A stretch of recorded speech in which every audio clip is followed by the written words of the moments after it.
fabulous day for England. Just with the ball, line and length, got the wickets at perfect times, got that one just before tea as well. Fantastic catch from Moeen, and coming out fresh and raring to go after tea again. Isha, she's having a bit of trouble. It's all go. Are you in? Can't hear you. But yeah, another fantastic day for England. They've been doing very, very well. Robinson's bowled nicely. Jimmy Anderson, well, he always bowls well, doesn't he? And it's been a good all-round performance. So, what is India going to do here? Joe Root looking thoughtful. 3 slips. Man on the drive on the off side. On the opening over of the session from the pavilion end for England, Craig Overton to take the attack to Pant, which is always box office. What's he going to do? Are you all right? No, you're not. I'm keeping going. Here we go. This is good fun. So it's Overton. Jimmy Anderson just coming down slowly after tea. Probably had a bit of a rub down and a change of kit. Yes, he has changed his kit because he had that big bloody mark on his knee. I think I might be in now. I'm in. It's absolute. We've got it. Everyone. It's always a good time for the sound to fail when the Director General is here, as Overton is in to Punt, who's patting the ball back down the pitch. 122 for 6 then. Joe Root winning the toss, electing to bowl first under dark leaden skies, and they were able to prize out 3 wickets in that first session. They were brilliant. They really were. Relentless. Pitching the ball up, getting the ball talking, every bowler that came on. And when they were able to continue their work after the lunch break, Virat Kohli looked good. He looked determined. Picked up a 50 before being removed as Overton is in again. Pant advancing and smashes it through the offside out to the deep cover boundary. Well, we saw this a couple of times early on in his innings, which, well, he was missing the ball. This time he gets the full force of the bat behind the ball to flay it away. Wow. I mean, this is why you just can't keep your eye off Pant. 2 or 3 steps down the track to big Overton and just crunches it through that offside. It's risky, but it's worked for him on this occasion. Gets it right out the middle of the bat. 4 runs. He was poking around a little bit before tea, but I think he might have had a little change of mind after tea. He's going to take this attack to the England bowlers. Angle across the left-hander as he's forward pressing and patting the ball into the ground. Looking very defensive on that occasion, Pant, who's moved to 8, 126 for 6 now. India, and those clouds have kind of shifted away. There's a bit more blue sky and light here at the Oval. A gentle breeze blowing across the ground. It's a nice afternoon feel, isn't it? Yes, always is here at the Oval. Everyone's been enjoying the hospitality. Pant stuck to his crease on that occasion. He allows that one to go through.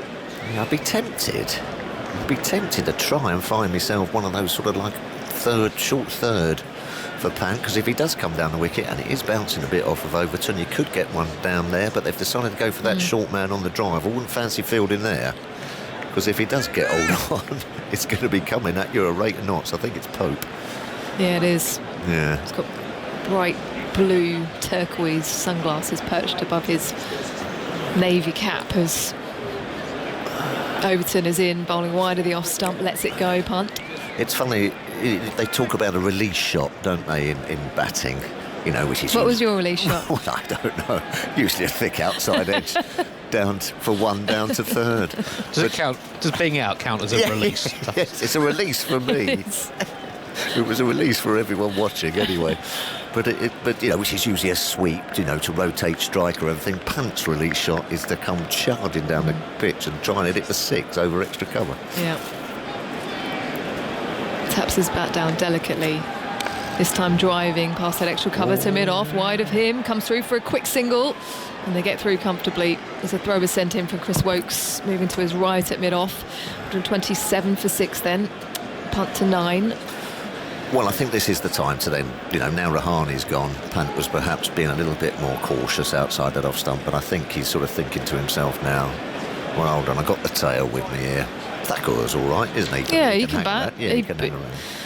He definitely put in a performance at the Gabba earlier this year against Australia, and we know what a world-class attack they have. Yeah. They were bowling some lethal deliveries at him eventually. I don't mind Pant having a bit of a dart now, though, because if he can get a quick 60 or 70, that then kind of drags India into some sort of decent score. Well, he's stolen the strike, Rishabh Pant. And Chris Woakes is going to bowl from the Vauxhall end, 2 for 19 from his 10 overs. Yeah, haven't seen much of him, have we? Did we see him that session? Yeah, I'm pretty sure we did, didn't we? Second session? Yes, he bowled straight after lunch, 5-over spell, in which he took the wicket of Jadeja. No, I had a long lunch, so I was probably listening. You keep referring back to this lunch that you had, Tappers. It must have been good. It was all right. What did it contain? No, it was nice. It was all the fruits. All the fruits. All the fruits. Very healthy then. Yes. As Chris Woakes is just rehearsing a couple of deliveries to mid-on. It's good to see him back. The bearded Woakes. He's got sort of a shaved sides, hasn't he? A bit more on top, perched on top. Okay. As he pushes away. Shadow to his left, sun to our right, as he bowls to Punt, who blocks the ball back down the pitch. 3 slips in position for Chris Woakes. And I think he might fancy Woakes a little bit more, Punt, because when he comes down the pitch, he does come down the pitch leg side, so he doesn't mind that bit of, that width can sort of undo him because he sort of like reaches for it a bit and you can nick off. Yeah. Chris Woakes bowls a little bit more wicket to wicket and a bit more perhaps in his arc, so he might fancy him mid-off, slightly deeper. Yeah, Moeen Ali there. There is an extra cover as Punt pushes the ball to the leg side of the front foot to mid-on, no run. James Anderson there. I think he's changed his trousers. He has, yeah. Yes. He must carry a few with him, with all those grass stains. But then, of course, he injured himself in that second session with that blood on his right knee, falling over in the follow-through. How many pairs did you used to carry around with you? What, trousers? Yeah. Well, if I was playing in a test match, I'd probably look to carry 5. Really? Yeah. As Woakes is in, edged and down. Third slip diving to his right, one-handed. It's Craig Overton there. Poached it off of Burns at second. I mean, it was a great reactive sort of catch, but I mean, he's a big man, Overton, and he flung himself in front of second slip. Let's have a look. Yeah, that's that one that you were talking about, angled across. He's feeling for it, Rishabh Pant. Yeah, it's a perfect height, just to Rory Burns' left. But Overton, I mean, they say in the slip cordon, if you see it, go for it. Don't sort of hesitate, because that's where you can mess it up. Well, we're sort of on an angle towards the slip cordon as Woakes bowls again. This time leaves outside the off-stump. Rishabh Pant, shouldering arms coming forwards. And he does look quite close to Rory Burns there, yeah. Craig Overton. We're sort of looking at them directly, aren't we? So just wonder if he can shift to his left a little bit. Yeah, it's regulation second slip catch, that. Chris Woakes a little bit disappointed, I know.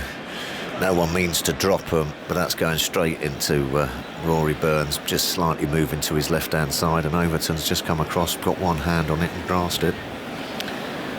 Square leg is moving down to, I think, that fly slip or third even on the boundary he talked about. Should have been captain, Oh, no, he's In not. fact, He's just walking off. He's walking off up into the dressing room. And on comes Sam Curran. Perhaps I shouldn't have been. He did us there, didn't he? Yeah. Oh, well, I thought I'd absolutely nailed that one, but obviously not. Tremendous insight from you. Well, yeah. As Sam Curran is now in that forward short leg. So just get the feeling he's twitching. Yeah, Woakes to continue. Open stance from the left-handed Punt. Leaves the ball outside the off, and that curved vigorously back into the left-hander outside off. He's certainly making things happen here today, Chris Woes, on his return. Just quality, isn't he? Just quality. What a man just to have in the ranks. Hasn't played Test cricket for a while through injury and whatnot, but just comes back in and, you know, immaculate line and length. Gets the ball to do both ways, bats as well. I mean, great. And a very nice chap. Great team man as well, Chris Woes. Good footballer. Yeah. Oh, is he? Yeah. Okay. He's past the stumps now as punt advances. It's gone high up in the air. Moeen Ali underneath it, takes the catch. He was sat a little further back, and Chris Woes extends his arms with all of the England players rushing towards him because they've removed the danger man. Rishabh Pant to go. India 127 for 7. Well, another reckless shot. You're going to call it a reckless shot when he holds out a deep mid-off. Off the seamer, gets it on the toe end of the bat, goes nowhere apart from straight up in the air, and nicely positioned by Joe Root. That sort of 3/4 mid-off, and a comfortable catch just went straight to him with no pace on it, just looped to Moeen Ali. And Pant's got to go for 9. We were just saying that we felt he was itchy after tea, trying to counter punch and get on top of the England bowlers, but he's got to go. And India now 127 for 7. They're teetering on the brink. And when it's not going away, it's not going away. No.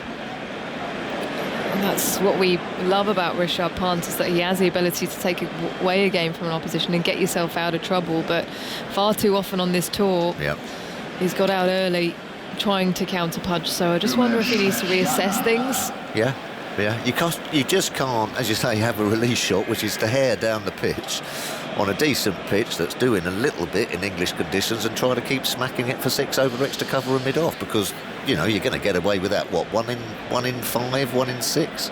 The other times, you're going to chip one up in the air. It was a trend that began with the World Test Championship final in that second innings. He was caught having a massive mow when India were at a really crucial time, actually. About an hour away from at least getting a draw and a share of the championship. Just the balls faced by the Indian batters out today: 27, 44, 31, 95, 34, 47 and 33. Highlights that point about the relentlessness of England's pressure, that no bat's been allowed to settle, even if they managed to negotiate the first few balls. And there's something about England's seamers this summer that's quite interesting in terms of the duration of their swing through the innings. And in overs 31 to 60, they've actually swung it appreciably more than in the first 30 overs.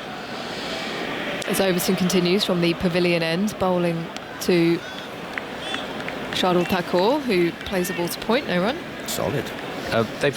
From overs 31 to 60, they've swung it almost twice as much as in the same phase of innings last summer, and considerably more than they did in 2019. And the CricViz database, as far as it goes back, this is the most England's seamers have swung the ball in this phase of innings, 31 to 60, going back now 15 years.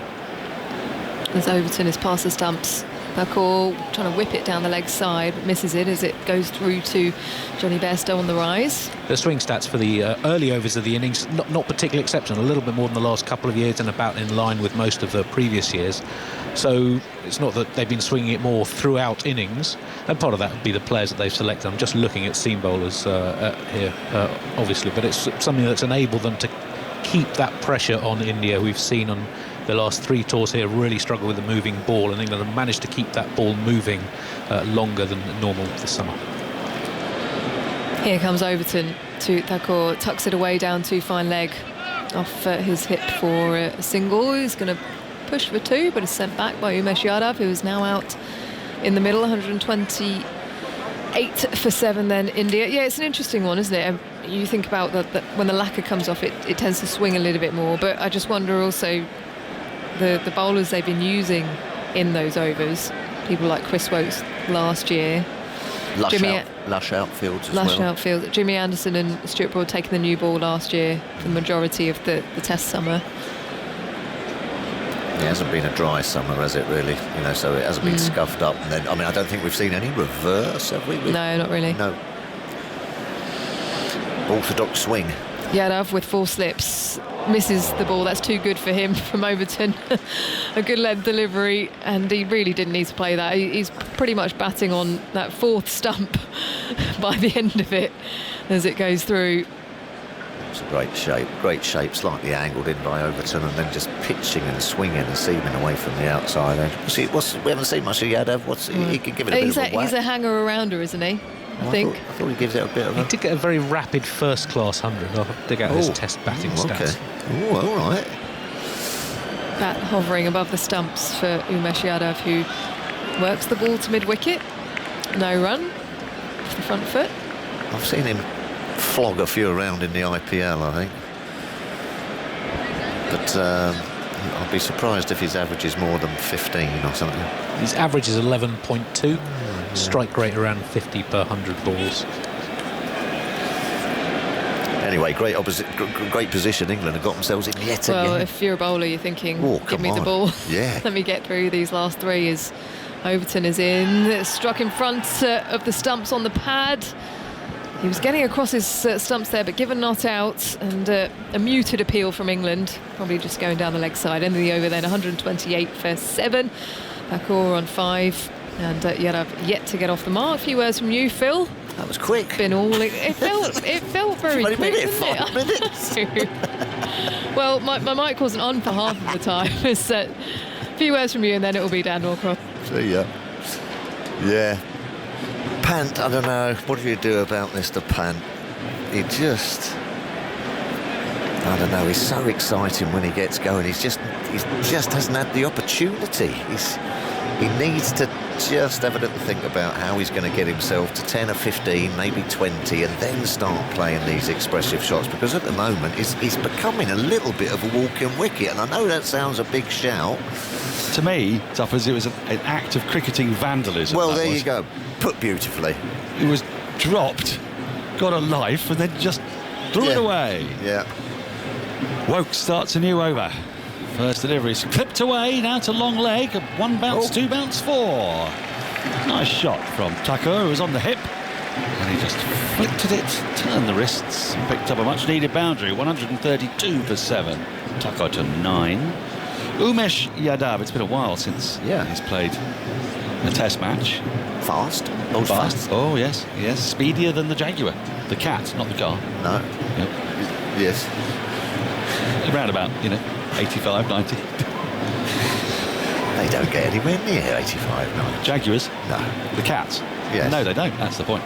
Oh. Woke's in, driven firmly. Back down the wicket for 4. The cheetah, of course, is the fastest of all cats. That's correct, yes. That's a great shot. Mammal. It was a lovely shot. It was very full, but it was driven in the air, but very firmly. And I think we might have seen, would you call this a signal of intent? Yes, I think so. If it's up, it's off, and we're going to knock die without a fight. They're going to try and get a bit of bat on ball here, I think, and try and squeeze their way up to 150, 160. Well, with a fair wind, and Tucker can get a fair wind, it could be more than that. Now then, we've got a deep backward square leg going out, so long leg is going to go finer. Are we going to see the short ball from Woke? England don't have many don't have any express pace bowlers to bowl a short ball, but... Yeah, but they have good bounce bowlers, don't they? Here is Wokes into Tucker, drives firmly again, not quite as well timed on this occasion. It's running up towards the boundary, and a dive, superb dive, absolutely terrific dive by, is that Dan Lawrence? I think it's James Anderson. Oh, I think you might be right. Yes, you're absolutely right. I couldn't believe it. I couldn't believe the 39-year-old Anderson was pursuing it at quite such speed. He's hauled it back. Dan Lawrence isn't playing. Well, he's been subbing a bit. He has been subbing a bit today. Did they come back for 2 there, Andy? 3, they made 3, so Umesh Yadav is on strike. Just a little more on his batting. He's just got 2 50s in first-class cricket. They've both been fairly pyrotechnic. A 66 ball 90 against Australia A in Brisbane. That's back in 2014. And 128 not out in an Indian domestic first-class match. off 119 balls. 4 slips into him, Wokes into him, and he drives off the inside half of the bat and squirts the mid-wicket. This is going to be fun, I fancy. I think this is... I think you blink and you miss here. If you're listening or watching, this could be a very entertaining half an hour. Who knows how long? The sun comes out. 139 for 7. Taco has 16. Umesh Yadav is yet to score. Yeah, 4 slips, waiting for that edge as well. Don't think England will fall into the ploy at Lords. I think they'll keep trying to hit that top of off stump. Oh, not that ball. Wokes doesn't quite well. He approaches the wicket and then I'll tell you what he's done there. I'll tell you what he's done there. Yeah. He's caught his thumb in his trouser pocket just as he's in his run-up. Yes, hasn't he? Yeah. Well spotted by you. You've got good eyes. You've done that yourself a bit. I have. Yeah. Yeah. Yeah, you run up like that. He just, ow. I don't know why you don't sew your trouser pockets up when you play cricket, actually. Good call. Wokes in, wide of the off stump, left alone. The sun is now properly out. The clouds are properly lifted. The shadows are lengthy. The floodlight pylon's shadow is now stretching halfway across the ground. There's a gentle flutter, a breeze, a slight zephyr, if you will. It's a beautiful evening. It is. Southeast London. And India need to counter-attack here because they're 139 for 7 in all sorts of bother on the first day as Wokes runs into Umesh, drives into the offside, bounces off a bit of Anderson's hand and shin. That's the end of the over, 139 for 7. Taco has 16 from 12 balls. Umesh Yadav, I mean, presumably he stays in there and allows Taco to have a bash. Well, yeah, but I'm sure I've seen Yadav give it a bit of a tap as well. Yeah. But you're right. I mean, obviously, Takur's looking to try and be the leader of the partnership, and if it's up, it looks like both of them might be having a bit of a whack. So you're right. Don't take your eyes off it. Andy. 11 from that over from Chris Wokes in this superb comeback. His first 11 overs went for just 19 with 3 wickets and 2 dropped catches. He's some player. He is, isn't he?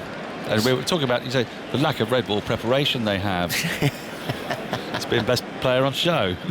Not played a test match for the best part of a year. No, there you go. There you go. If you know what you're doing, you can't. It's like riding a bike. Start of a new over. First delivery to Taco. Oh. Walloped back over the bowler's head. Wow. Towards long off. 4-6. A mighty shot from Taco. But Overton, well, he gave him a full delivery and Taco has decided he's going after it. This could be a bit hairy here for England because Taco, he looks like it. Looks like it. Bang, bang, bang. Before you know it, 40 or 50's been added. He's got a good eye, hasn't he, Dan? It looks like he's got a good eye. Yeah. I think you just need a bowl a tad shorter than that. As I say, hit the top of off stump. Slip might be coming out before long as Overton's in, and he hits this in the air, but one bounce towards mid-off. That's one problem he's got. Actually, he's coming a little bit hard at the ball. He's pushed it up to Robinson on the bounce. So a couple of these will be quite close to the bowler as well in their follow-through. I think if you're the bowler, you'll be just thinking about that a bit. Just seen a replay of that 6. It was wonderful. Great hand-eye coordination. Got himself in a decent position and just decided I'm going to whip this for 6. Overton rolls in to Taco, flicks it away down to long leg for a single. He takes a single. He's not protecting Umesh. No, I don't think it's quite that time. I've seen him bat all right. Umesh. 146 for 7 with that single. Taco 23. Umesh Yadav yet to score. Yeah, and England will be disappointed if they have a little bit of a nightmare here. Always disappointing when you've done all the hard work, got all the big guns out, and then 8 and 9 or 9 and 10 come in and get you up to 200. Didn't Devon Malcolm hit some 6s here in a similar situation? I think he did. Overturn into Umesh, who's gone for the wild Yahoo. Doesn't time it at all. Cloths it along the ground to mid-on. They are just swinging hard. So everything's going here. So now, I mean, this is where I wonder about a fly slip. Things like this come into my mind. Yeah. I wonder about taking a slip down and bringing. Yeah, I wouldn't necessarily lose your bottle though. This is where you just got to keep, like England lost the bottle, didn't they, at Lords, and it all went. It was a horrible hour. It was a horrible hour.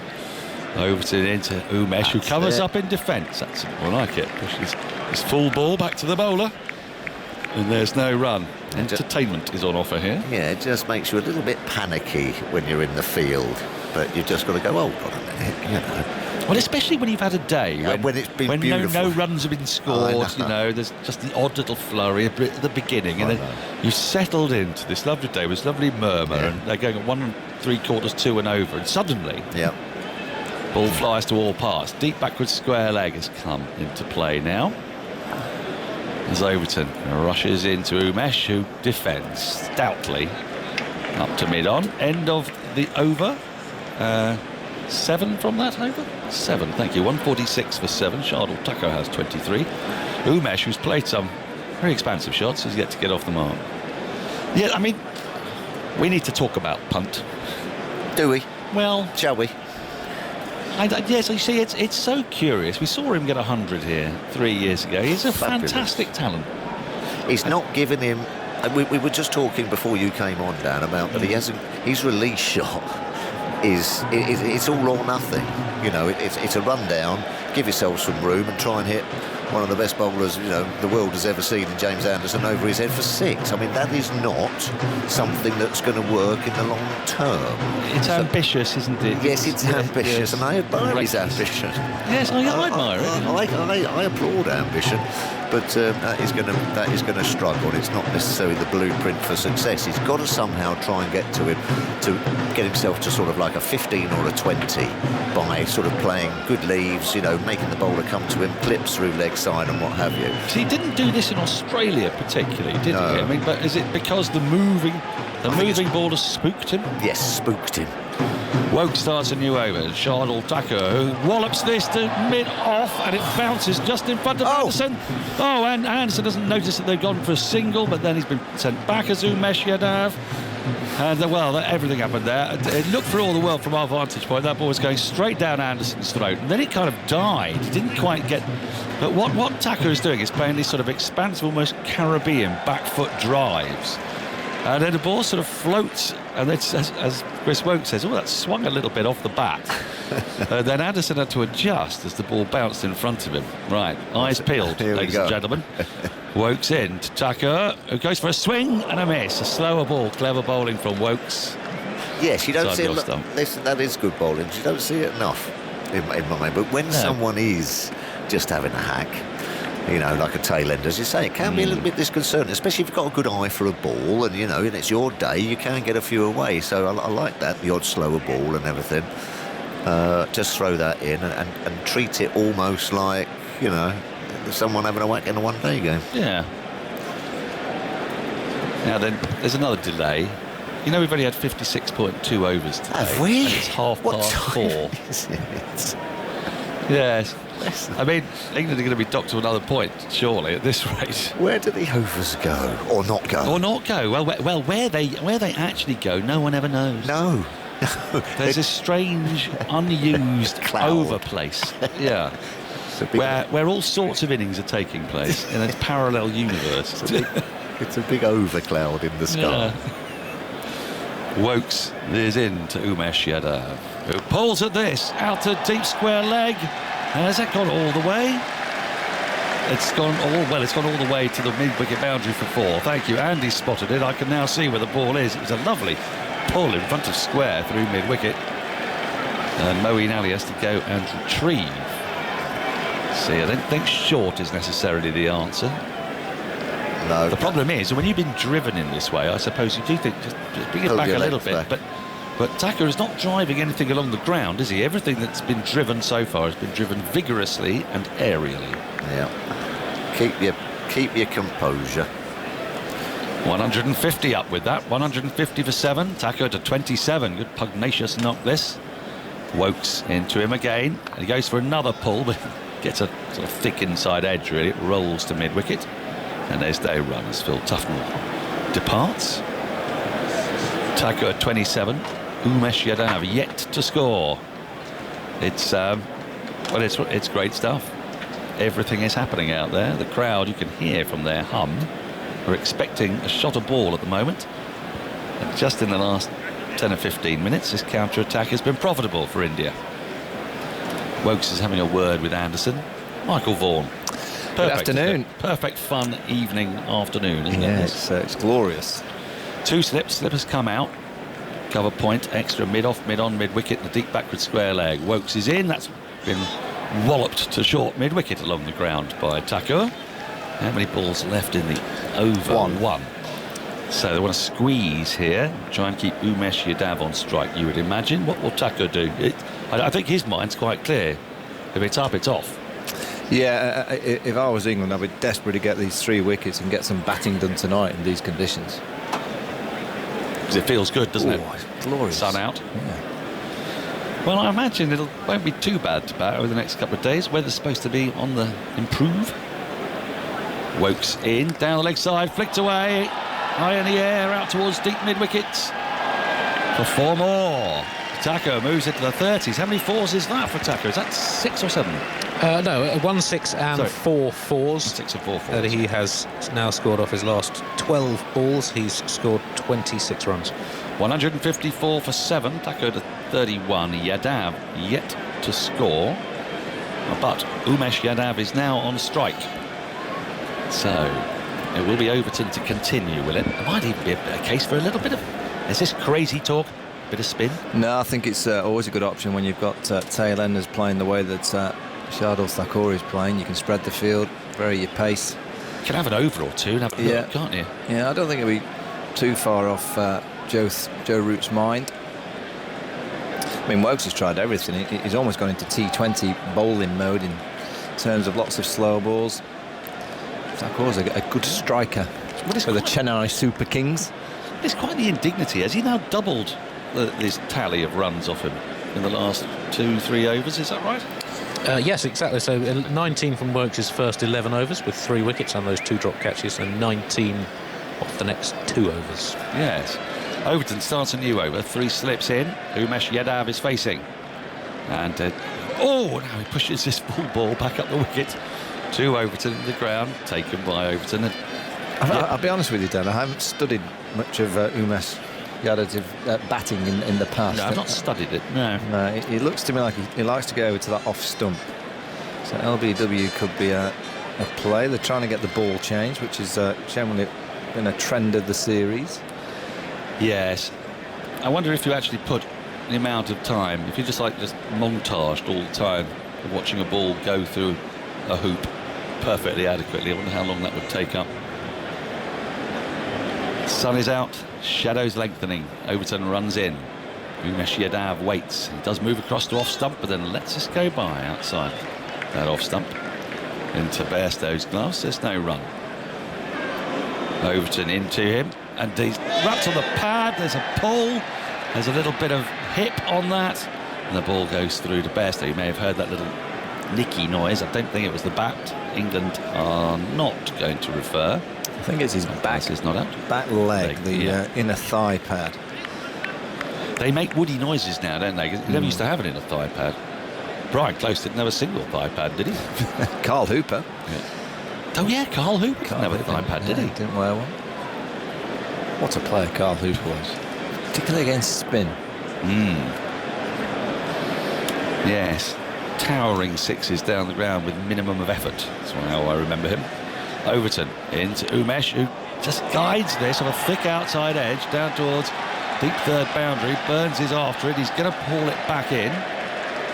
Nasib Hamid followed him, as it turned out unnecessarily in the end, and they come back for 2. 156 for 7. Umesh off the mark with that.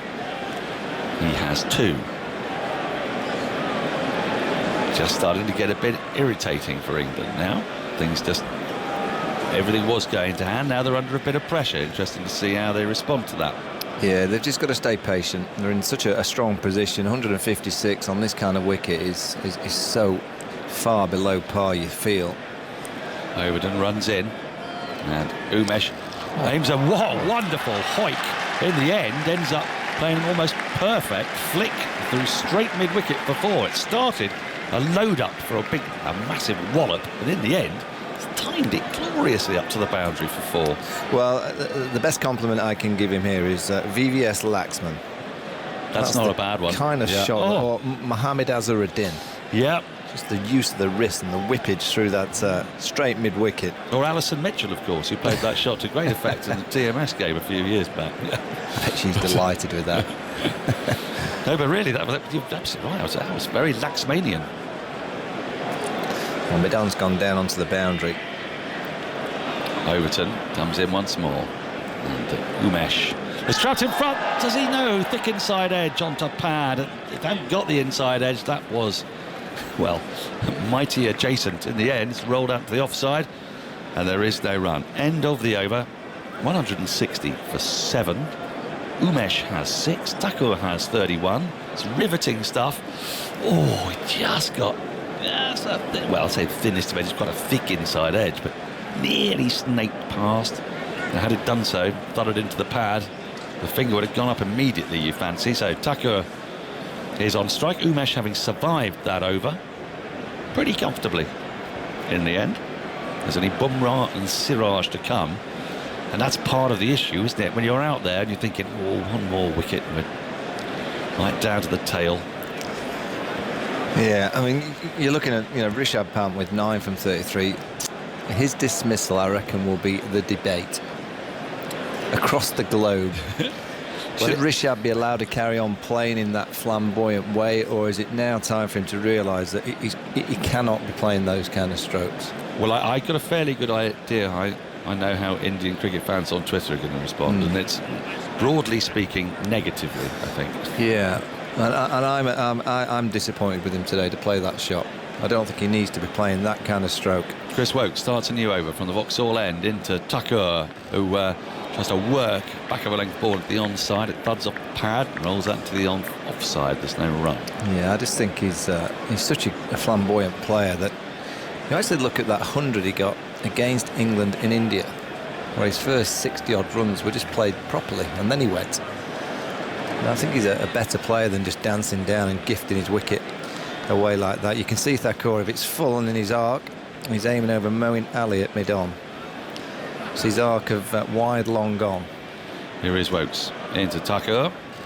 Goes for a wallop, a heave-ho, swing no ding. Misses through to the keeper. Bairstow is shorter, and he's looking to whack that through mid-wicket. There isn't a deep mid-wicket. Now there is a deep mid-wicket. Mid-wicket goes back. Surprised he wasn't there before, really. Yeah, I think it's worth England having that fielder back, because he's clearly aiming there. Still got the 2 slips in place. Don't think he'd be too keen on getting 2, so. Just the 2 slips indeed. Wokes turns, runs away from us into Thakur. And Thakur drives at this in the air. It's pursued by 2 fielders. It will land safely around about extra cover region, about 35 yards back. He's hit the ball in the air a few times, Thakur. He's riding his luck, but he's picked out another couple of runs. Score advances to 162 for 7. Thakur to 33 from 24. And you look at the travails everyone else has had today. But as I say, any or many of those shots could have gone to hand. None have. Wokes turns, runs in, and Thakur goes for another wallop down the ground, and that's gone out and over and into the JM Finn stand for 6. That's a superb shot. He's got a terrific eye, Thakur, and this counter-attack is exactly what India needed. It was full, it was on the pads, and he's just flicked it, really, up and over and into, well, I say into the JM Finn stand. I think it's just bounced off the advertising, holding him back in again. Yeah, the off-cut was right in his arc, spinning back into where he's hitting the ball.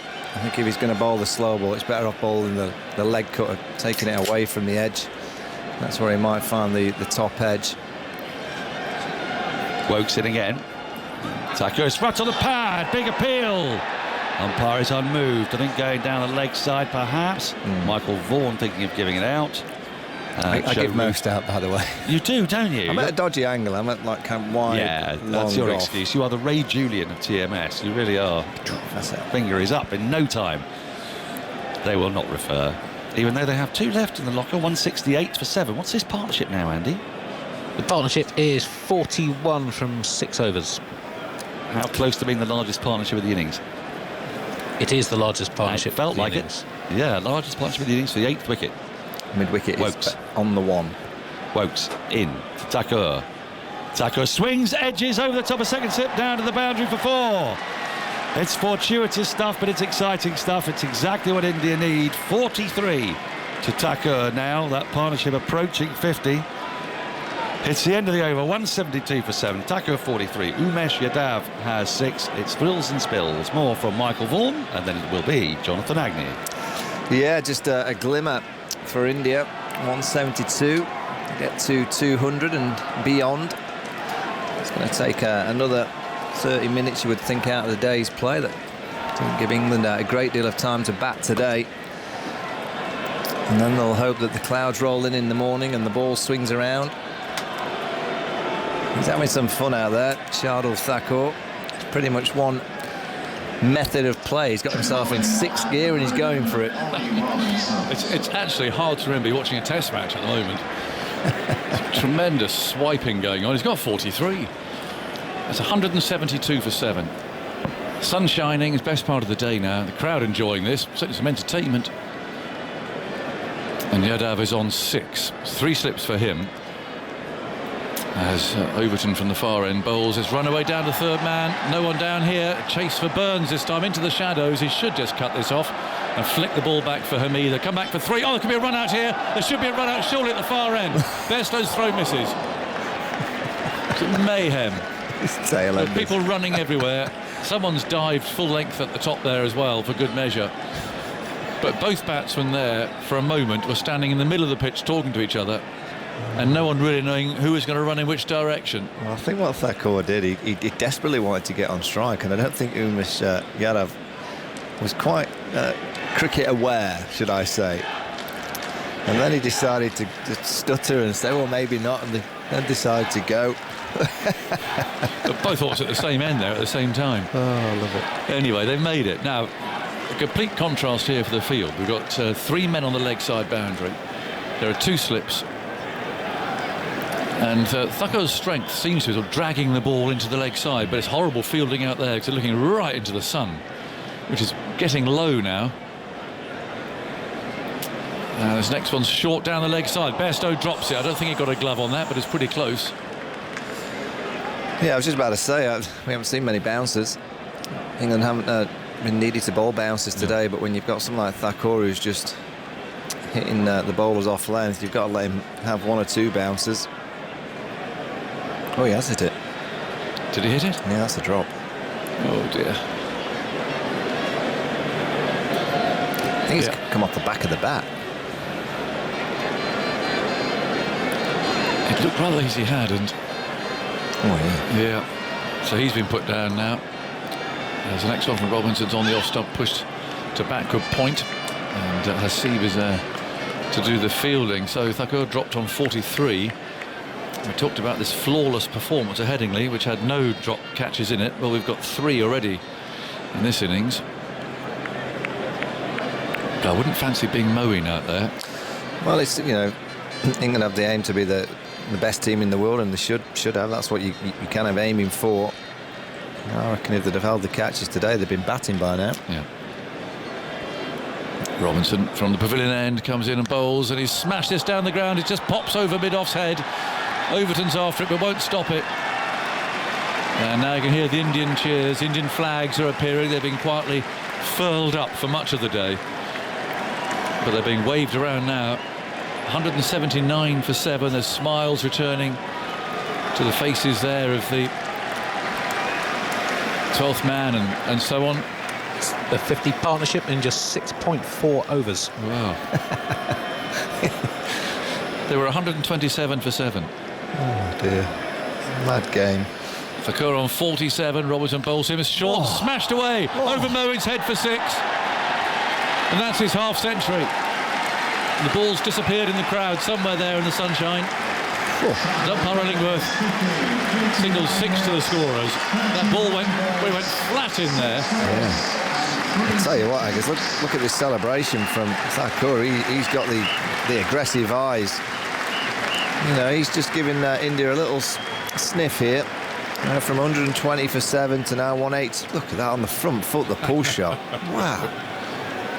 His half century with his third six. He also has 6 fours from 31 balls, the joint second fastest 50 for India in Test cricket. Only Kapil Dev with a 30-ball effort against Pakistan back in 1982 in Karachi has scored a quicker half century. Kapil Dev also had the other 31-ball half century for India. And Sehwag had a 32 and a 33-baller. So impressive effort. Wow, 6 fours, 3 sixes, 31 balls, 53 not out, and that was with a score 127 for 7 when he came out. I tell you what, he's pumped. What did he try and get a single off the last ball? Robinson on his way, shoulders rocking. Is there any bowls? He smashes him to mid-off. Gets to him on the first bounce. What's interesting is Joe Root has pulled himself out of the slips, and he's up there to keep talking to his bowlers. Well, it's a remarkable fight back. It's 185 for 7. If you think what I suspect what many Indian supporters were thinking, and indeed inside that Indian dressing room when Pant holed out to long off. But now, well, it's still not a great score, but it's something. Look, 53. I think more importantly, I think taking time out of today is what India need to do. They can't allow England to bat too long in these conditions tonight. Come back tomorrow. If you've still got 200 runs to play with tomorrow. It might be cloudy, it might move around more. It generally does more in the morning here. And we've taken a bit of time out of the game. I mean, the overs are going to be well down today. Oh, yeah. We've only got an hour and 40 minutes. There'll be 10, obviously, minutes taken off if England bowl India out. I reckon we'll be about 10 overs light today. Not a single over of spin. Just the seam bowlers relentlessly. They bowl very well too. They bowl very accurately. But Thakkur's taking to them here towards the end of the day. Woes is coming back on again. Yeah, I've just seen Joe Root having a good chat. I just wonder whether Joe will go back to that last day at Lord's and the experience of that tail. Just keep it simple. Keep hitting the top of off stump. In goes Woes, bowls short of a length, and Yadav pokes it into the offside. It's one more thing on Thakkur's remarkable innings. It's the fastest Test half century on this ground, where they have been playing Test cricket since 1880. Really? The previous quickest, a 32-ball effort, which Thakkur's beaten by 1 ball by Ian Botham against New Zealand in 1986. He's beaten Beefy. Took Derek Sterling to the cleaners. Before that, you've got to go back to Clifford Roach for West Indies, 1933, at a 33-ball half century. He's knocks the Beefy off. He's the Aussie trader now, isn't he? Yes, he is. You speak very carefully of Lord Botham. Yeah. 185 for 7. Trade envoy. In goes Woes. There and he bowls. That's flicked away out to mid-wicket, and they're going to get a single, so Thakur will be on strike. And I can't believe he'll change his game now he's got to 50. That's the quickest century, Andy. Just while we're at it. At the Oval? Yeah, come on. He's on 53 from 32. Surely he holds out eventually, but you never know. Well, there are men going out there. There's 3 on the boundary. It's easier there on that side. They haven't got the sun in their eyes. But, yeah, interesting that Root has come out of slip. He's keeping an eye on proceedings. He's at mid-on now. Woes shines the ball on the back of his trousers. I think the ball's red hot at the moment. 2 slips. And Woes on his way again. He's there. He bowls the right-handed Thakur, who defends. That's a rarity. He just on the back foot and prodded that out into the covers. The fastest ever 100 at the Oval. One of the all-time classic England innings, a 76-ball century by Gilbert Jessop in the unforgettable 1902 Test, other than the fact that everyone who was there is now dead, so I've presumably forgotten it. Yes. England won a thrilling game by 1 wicket. Jessop 104 reached his century in 76 balls. Good old Gilbert. Woes on his way, bowls smashed into the leg side, but a bit of a heave that. Fielded by Root at mid-on. When we do the 100 and the T20, you have the slot, don't you? It comes up on the screen. That was in his slot. That wasn't the slot. You're on day 1 of a Test match and we're talking about slot deliveries. Well, it has been a bizarre day. India put into bat. It was a battle for them. 69 for 4, 105 for 5 when Kohli was out, 117 for 6 when Rahane was out, 127 for 7 when Pant holed out. Woes again, those long strides, bowls outside the off stump. It's a wonderful shot. He just crunched this through extra cover off the back foot and beaten Anderson at mid-off. And that's another boundary. to Shardul Thakur. And the Bharat Army are waving their flags. The chap's footling away on his saxophone. Wasn't a bad ball. It's a wonderful shot. No, but also it should be sending the message to the England batters that this pitch is a good one. You know, the ball's into its 60th over, and it's doing nothing. It's coming onto the bat. There's no swing through the air. The sun's shining, so England just need to stay patient. I wouldn't be too worried by what we're seeing if I was them. Woes is there now, and he bowls, and there's an appeal flag before wicket. He likes that. The umpire's thinking about it. Not out. Well, Woes, I think, is trying to garner some support here from Johnny Bairstow. I think they'll review this one. Yeah. Yes, they are reviewing this. Well, I think they've got to, really. It was given not out, so that'll count in the batsman's favour. Another furious-looking shot. It's a fair delivery. Front on spin visions, please. Let's have a look, see if he nicked it. Yeah, I think it's high. It's a slower ball, I think. Or cutter. A wobble seam. Yeah. Oh, it looks clear. Appears to be no bat involved. Can you just confirm that with ultra edge, please? Hit the back leg.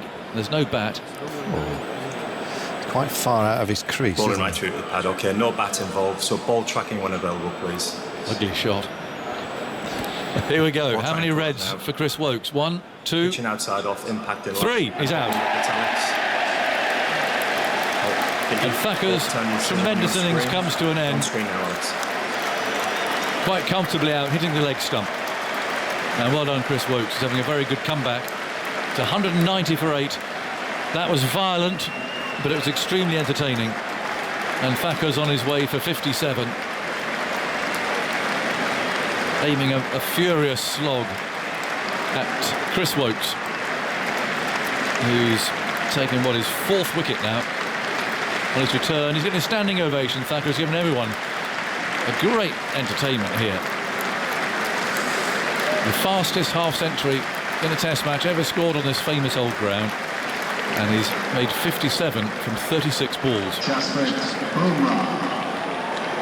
Here comes Jasprit. Yeah, what's Jasprit got? But what an innings from Thakur. His team were nowhere in the game, and he's just given them a little bit of a glimmer of getting just beyond that 200. And you never know. I mean, if you can get the ball in hand tonight and knock over a couple of quick ones, you can get back into the test match. And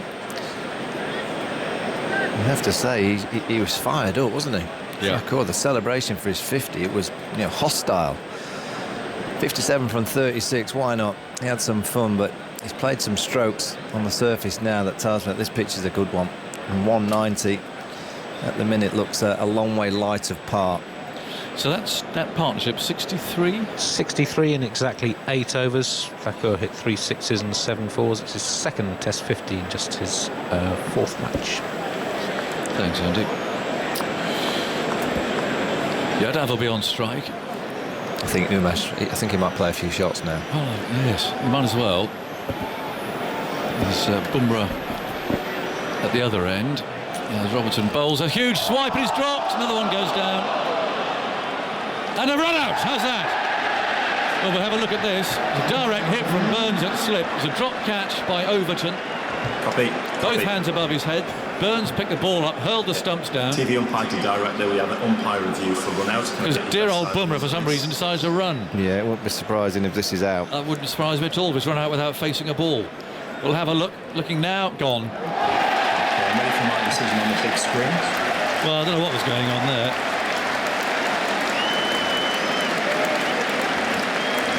What possessed him to run, I don't know. It was a terrific throw from slip. But I think Jasprit Bumrah there got a bit carried away with watching Thakur, and he's walking off, run out without facing. Since his Lord's innings, he's lost a bit of form, hasn't he? Yeah. Jasprit, he's not quite brought his Lord's form to Headingley, and now the Oval. Another drop catch, though. 190 for 9. How many drops now? 4? Yeah. 90 for 9. Well, it's been an exhausting day. The game's moving forward. Well, the crowd loving it, that's for sure. And the sun's shining. It's perfect, really. The last pair together. And that was all very chaotic. So it was a catch. It was two hands that Overton got to it above his head. But then the ball went to ground. Burns picked it up, hurled it at the stumps, and Bumrah was a yard out.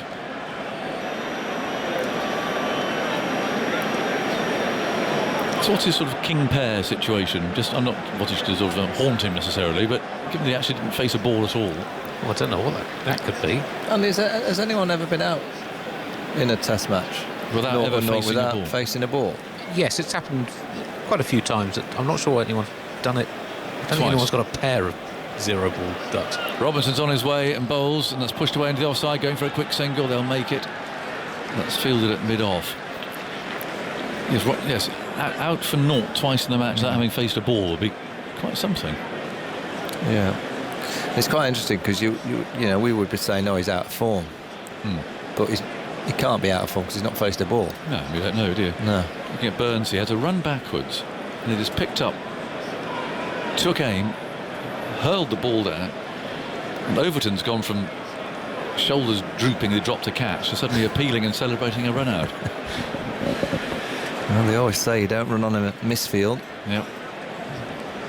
Well, get ready, he's going to swing here. Yadav's on strike. In comes Robinson, he bowls to him. He does have a huge swipe, and that's caught. Bairstow takes a very good catch. And Yadav's out for 10. Siraj not out naught.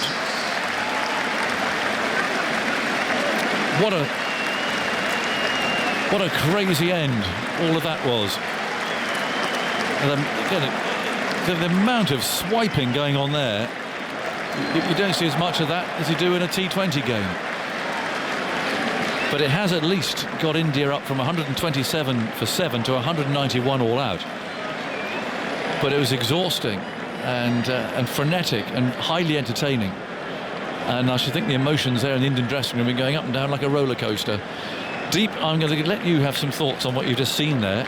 And good luck trying to sum all that up, by the way. And I'll bring Simon Mann in here. Thank you, Agus. But yeah, I would be a little relieved that Indian dressing room, those runs from Shardul were so crucial. Because, yeah, I mean, it's still a little more respectable now, that total that India has, 191. But Shardul, again, what an important knock that was. Yes, he went berserk, but most of those shots were good orthodox cricketing shots. They were like proper shots there, not really slogging. But 57 of 36, Shardul Thakur. And obviously, one of the reasons he's there in that playing 11 is because his ability with the bat, and he showed that again today here. Again, saving India from the blushes with that wonderful knock. Well, Chris Wokes on his comeback has picked up 4 wickets. Ollie Robinson, 3 for him. A wicket apiece for Jimmy Anderson and Overton. But then, yeah, I mean, that total now looks a lot more respectable, Simon, isn't it? 191. India looking again quite miserable start of this session. Again, losing early wickets in this session as well. A bit of a partnership. Umesh tried his best to hang in for as long as possible. But then, yeah, this has made it a little more, obviously, entertaining, this session, but also a little more in the bank for the Indian bowlers to come back and bowl with something. Yeah, it's given them something, hasn't it, to bowl with. I think from an England perspective, if you'd offered them 191 all out at the start of the day's play, of course they would say, yes, definitely. That's why we bowl first. Could have been better for them. There were quite a few drop catches today. Yeah. But there was a run out. England hit the stumps, which hasn't happened that often so far in this series. Good direct hit from Burns and a fine catch from Bairstow at the end to get rid of Umesh Yadav. But there were some drop catches along the way. One from Bairstow, one from Overton, 2 from Overton in actual fact, 1 from Root as well. So it hasn't been a blemish-free day for England. It's been a bit of a mad caper day really out there. But ultimately, India bowled out for 191 in the sunshine now at the Oval, and the heavy roller is going up and down on that oval pitch. And what England are hoping for, clearly, is that the conditions for batting will be a bit better tomorrow. The pitch has lost some of its moisture that you talked about this morning. Deep, I'll run through the scorecard in just a moment when we've sorted everything out, all the bowling figures and that sort of thing. But, I mean, India have got themselves back in the game to some extent, but I think you can't help feel that the balance of power is still with England. Absolutely, there's no two ways about it. In this game, England's definitely ahead. But obviously, I mean, a couple of quick wickets, and especially the most important wicket of Joe Root. If India can manage to get him cheaply, that'll be a huge bonus. But also, if you look at that playing 11, English playing 11, bat really deep. You have someone like maybe Overton coming and batting at number 9 or 10. I mean, only Jimmy Anderson out there in that playing 11 who might not be as handy with the bat as some of the others there. So English batting is really deep. So Indian bowlers have to be top of their games here. These conditions are improving, especially the Shardul Thakur innings must have given them some kind of an indication about this surface, and it seems to be a good surface to bat on. Yeah, well, he batted. He struck the ball so sweetly for the most part. I mean, not throughout the innings, but I mean, he had a bit of luck here and there. But he did hit several fine, sweet blows. 57 from 36 balls, 6 4s and 3 6s. The fastest half-century in a Test match at the Oval, and he decided to come out and play some shots. India were just going nowhere, nowhere slowly, and England were just chipping away, working their way through, and then Thakur, to some extent, changed the course of the day. True, and maybe a seed of thought into the top order batters in terms of how to approach. Maybe they could have been a little more proactive and a little more, attacking with their shot making. But obviously, I mean, someone like Shardul has been picked because of the fact that he can bat. And listen, he also has hit 6 sixes in an over in a school game, way back when he was 14, 15.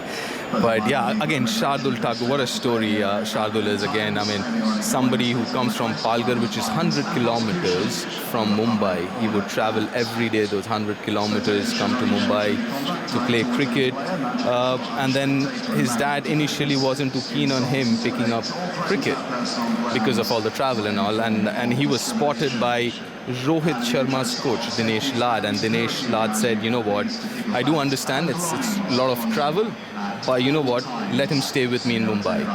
And actually, both his dad, Shardul Thakur's dad, agreed to it, and he moved into Dinesh Lad's house, and he played cricket living in his coach's house. At what sort of age would that have been? 14, right. 14, 15. So quite early. So yeah, I mean, it's this brilliant story, Shardul. And listen, again, when he got his Test match debut, he only bowled, I think, 2 deliveries, and he got injured against West Indies. And he's been around for a while. I think he's played, 60-plus first-class games. I think by the time he got his Test match debut, he had already played 55 first-class games for Mumbai. And it's so unfortunate because he's a 100% trier. I mean, you could see that. And it was unfortunate with his Test debut, but I'm so glad that he's got over all his injury issues and he's back and he's doing so well. He was one of the reasons India did so well in Australia, and now again here. He's on his 4th IPL franchise. He's Chennai Super Kings now. He played in the final. He was the last man out in the 2019 final when Lasith Malinga bowled that straight. I think we mentioned it in the series actually, when he bowled that straight ball and he tried to clip it through mid-wicket. He was LBW. And Ben Stokes in the World Cup final made sure he showed the full face of the bat on that last ball when he needed 2 to win, and obviously only got 1. And he was his partner was run out, but Shardul he went for glory, didn't he? Trying to flick it through the leg side, missed it. It was LBW, and his team lost the game by 1 run. Right, let me just go through the scorecard. People who might be switching on, joining us for the first time today or been away for a while.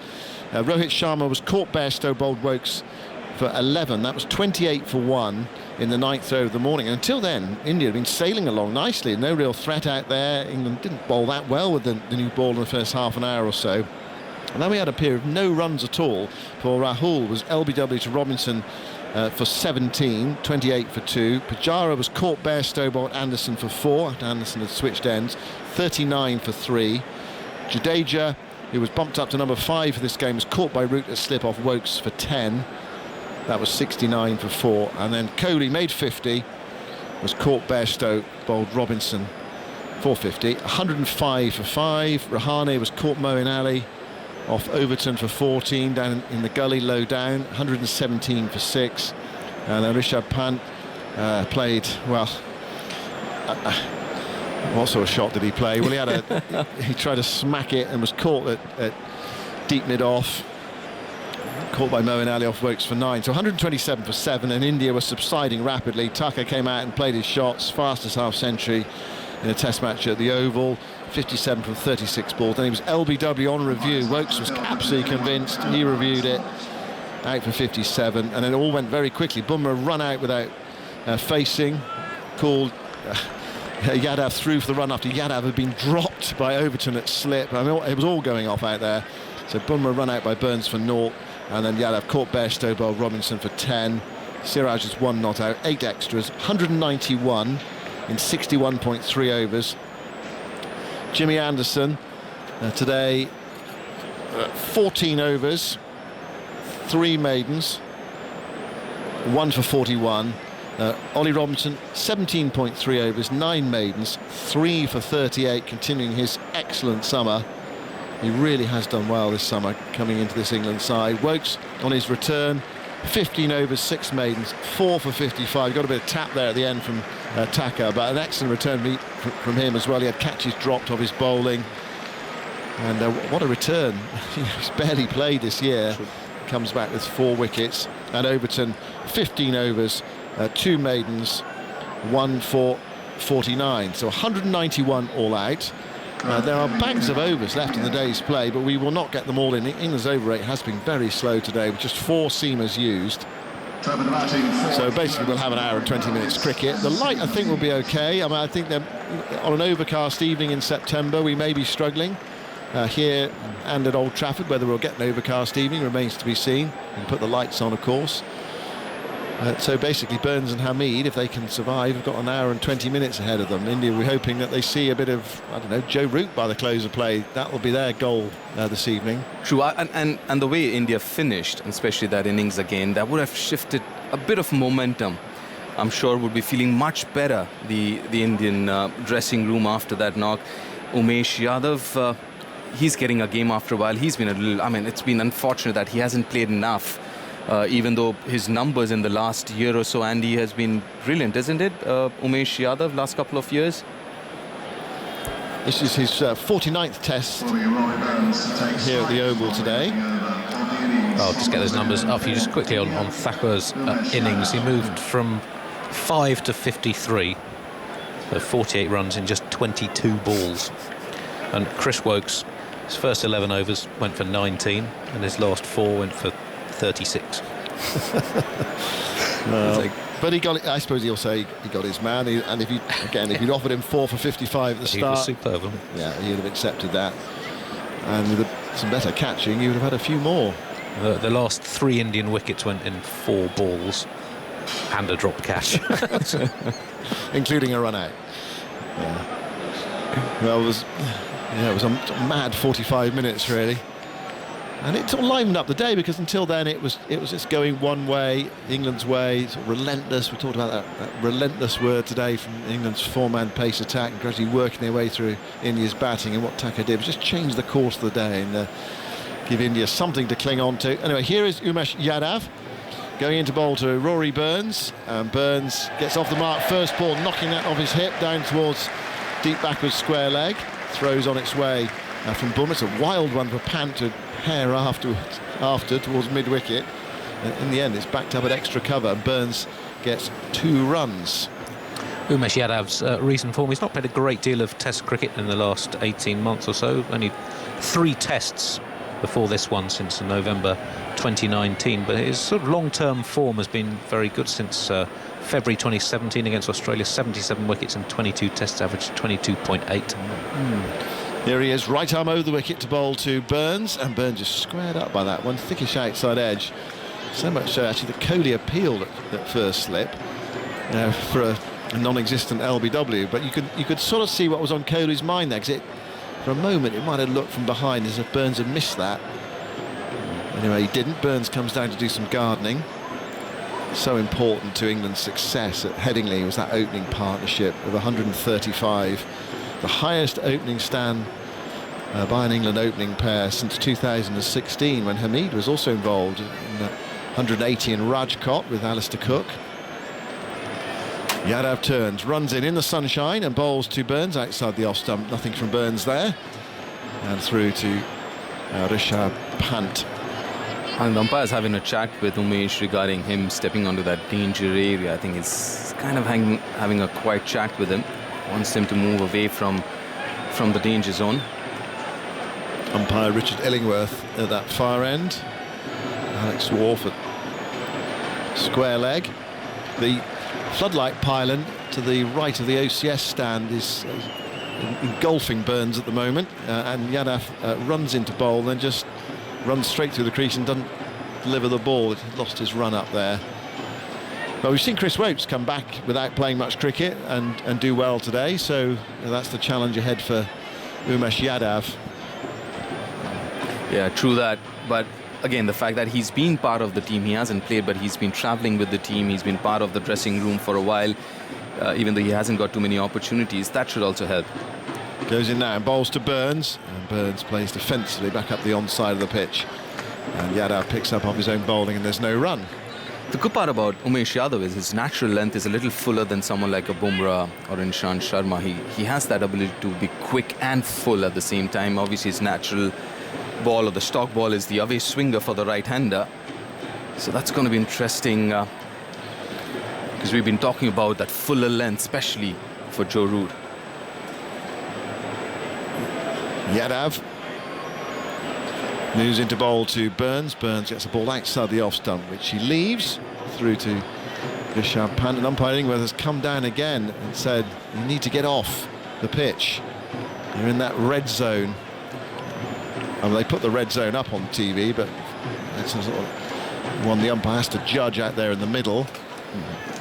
Anyway, that's just early seeds of doubt in the bowler's mind, I suppose, about running on the pitch. It can distract a bowler and undermine him. And especially for a right armer, you want to get really close to the stump bowling to a left-hander. Yadav does go wide of the crease that time. Burns knocks it away into the onside towards forward square leg, where it's picked up by Pujara. And there's no run. That's the end of the over. 2 gone. 2 for no wicket. 1 over gone. And England 189 runs behind. So would you see Umesh as a sort of like for Shami, similar in style? Not really. Shami is more hit the deck and a seam bowler. But someone like Umesh, he swings the ball initially. He does swing the ball. He can be a little quicker. He can be quite fiery at times. Umesh, and as I mentioned, his natural length is a little fuller than someone like Mohammad Shami. We've been talking about length not being full enough. I think that's where Umesh can be quite handful if the conditions are right. If the ball's swinging around, it can be quite handful, Umesh. India making 2 changes to their pace attack today, with Umesh Yadav coming in and Ishant Sharma dropping out, Mohammad Shami dropping out. Virat Kohli said at the toss those 2 had niggles. It wasn't a question of being dropped. So Shami's done well in this series. He's looked very solid for India, running in for his skipper. 2 for no wicket, and it's going to be Jasprit Bumrah. And has he got a spell in him here to haul India right back into the game? Sets off from the Vauxhall end to bowl to Hamid, and Hamid comes forward and turns that straight to forward square leg, and there is no run. Zolt, you wanted to say something? But we talked about parallels with the 2014 series in this country between these 2 teams on India. After a drawn first test, won a superb victory at Lords, and then rather collapsed over the rest of the series. And in fact, in 2014, it's the last time the team was bowled out for under 250 batting first at the Oval. Bumrah moves from sunshine into shadow to deliver this ball to Hamid outside the off stump, swinging away. Hamid lets it go, taken by Pant. And in fact, that's the only other time in the last 12 tests, including this one, at the Oval, the team batting first has scored fewer than 230. So I don't know, do you see, there seem to be some similarities with that series when India had started well, and then what went wrong in that series? I think India just fell apart after that 3rd test match, isn't it? I mean, again, that clarity of thought or just the confidence level. Bumrah bowls. Oh, and that one seems to leap at Hamid. He played it well enough in the end, ran it down the slip cordon, but he played it as though it leapt off a length. He does play with quite low hands. Right, so he got away with it. Yeah, and going back to that question that you asked, also 2014, side did not have as much experience as this one. They were like, I remember someone like Ajinkya, that was his first series, and Pujara getting into the scheme of things. So from that perspective, this team has a lot more experience. Bumrah past umpire Wharf, goes in and bowls to Hamid. Hamid lets it go through to Rishabh Pant. That series, India, of course, winning at Lords, and England coming back and winning at Southampton. And from then on, they dominated the series, going on to win 3-1. It's strange, actually, the last series, which England won by a bigger score, was it 4-0 last time? 4-1. 4-1, of course, yeah, because India won at Trent Bridge. But actually felt a more competitive series in a way than 2014.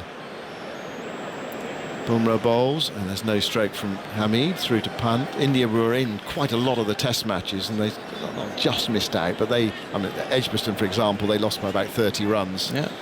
Okay. And 2018, if you look back, it was predominantly Sam Curran and Chris Woakes with the bat.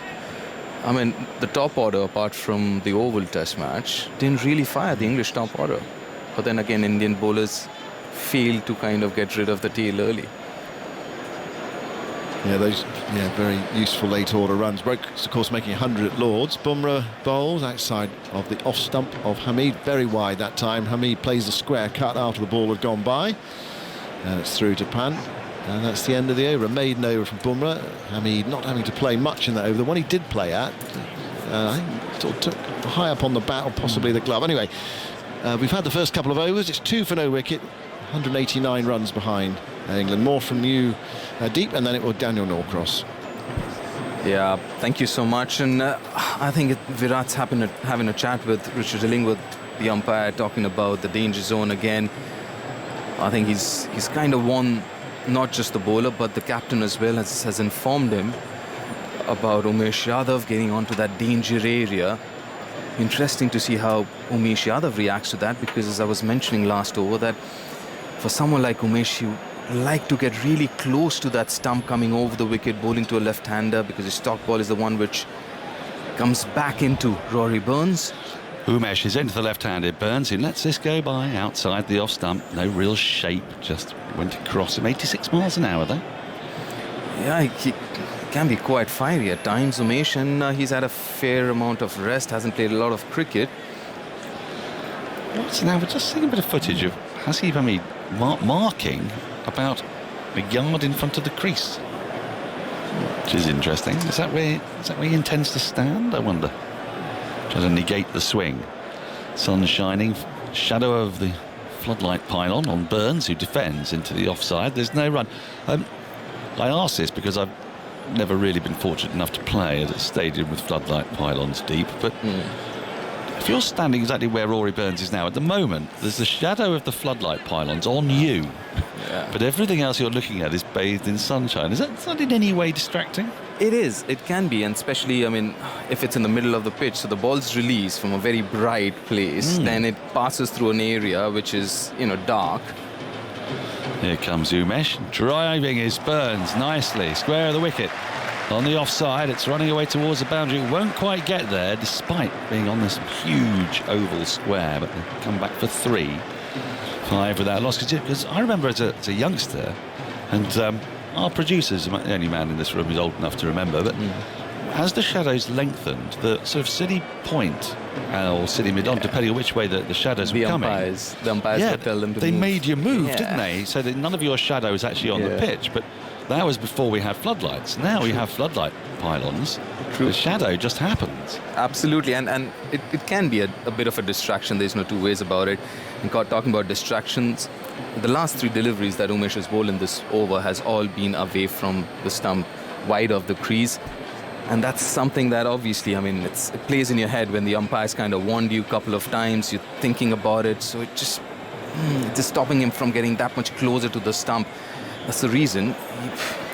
Let's see how he reacts now that the right hand is on. 5 without loss. Hasib Hamid facing up for the first time down the leg side, and missed by Hamid through to Punt.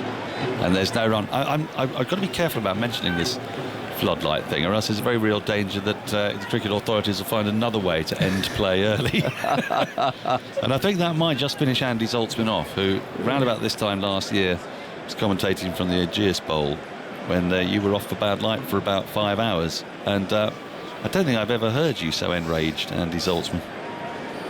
Am I bringing back bad memories? I am.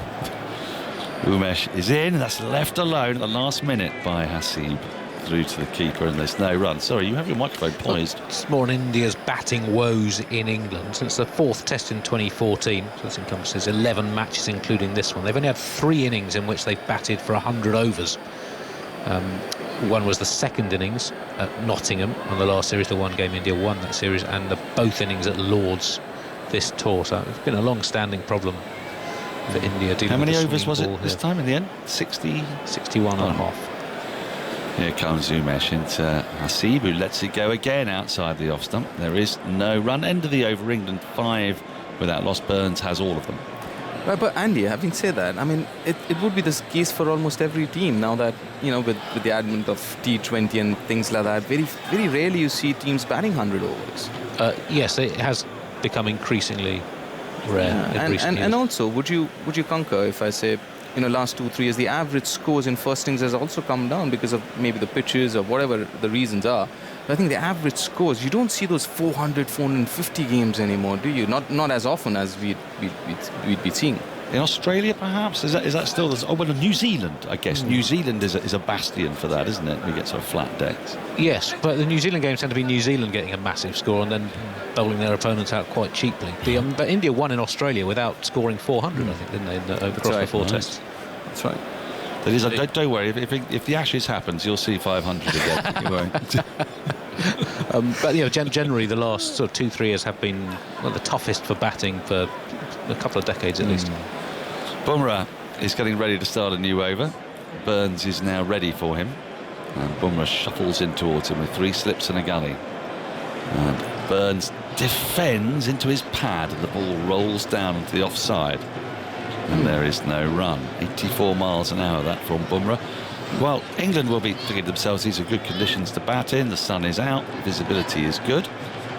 For India, this is their opportunity, isn't it? I was thinking about the Brisbane Test match in 2017 when England started their 3rd innings with a deficit of around about 30 odd. Andy might be able to tell me exactly what it was.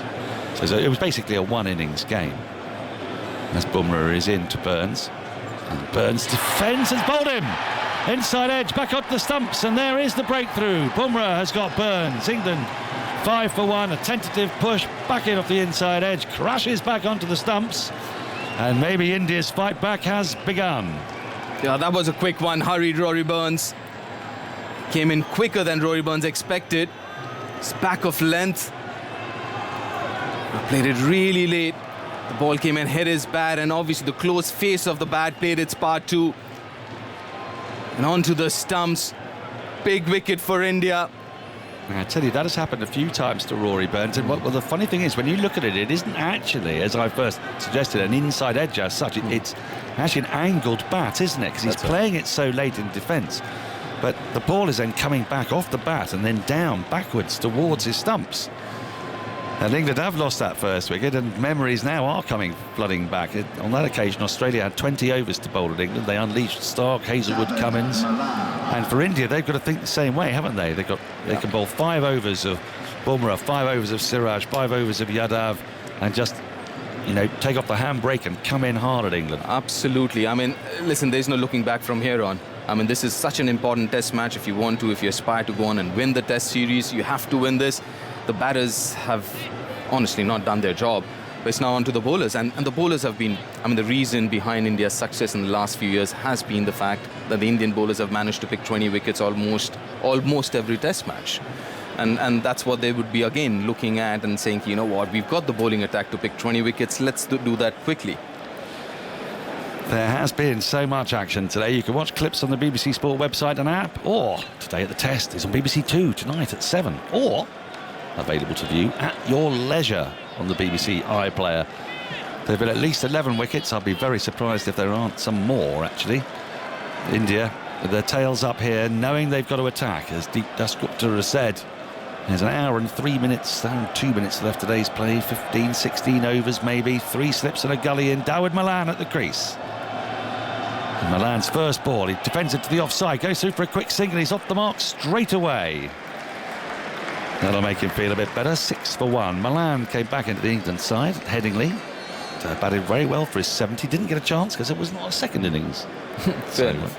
And this was the highlight of the partnership in the last test as well between Hasib and David Malan was the strike rotation. They did that so well, running between the wicket, and they've started again. It was just a little push and run, wasn't it?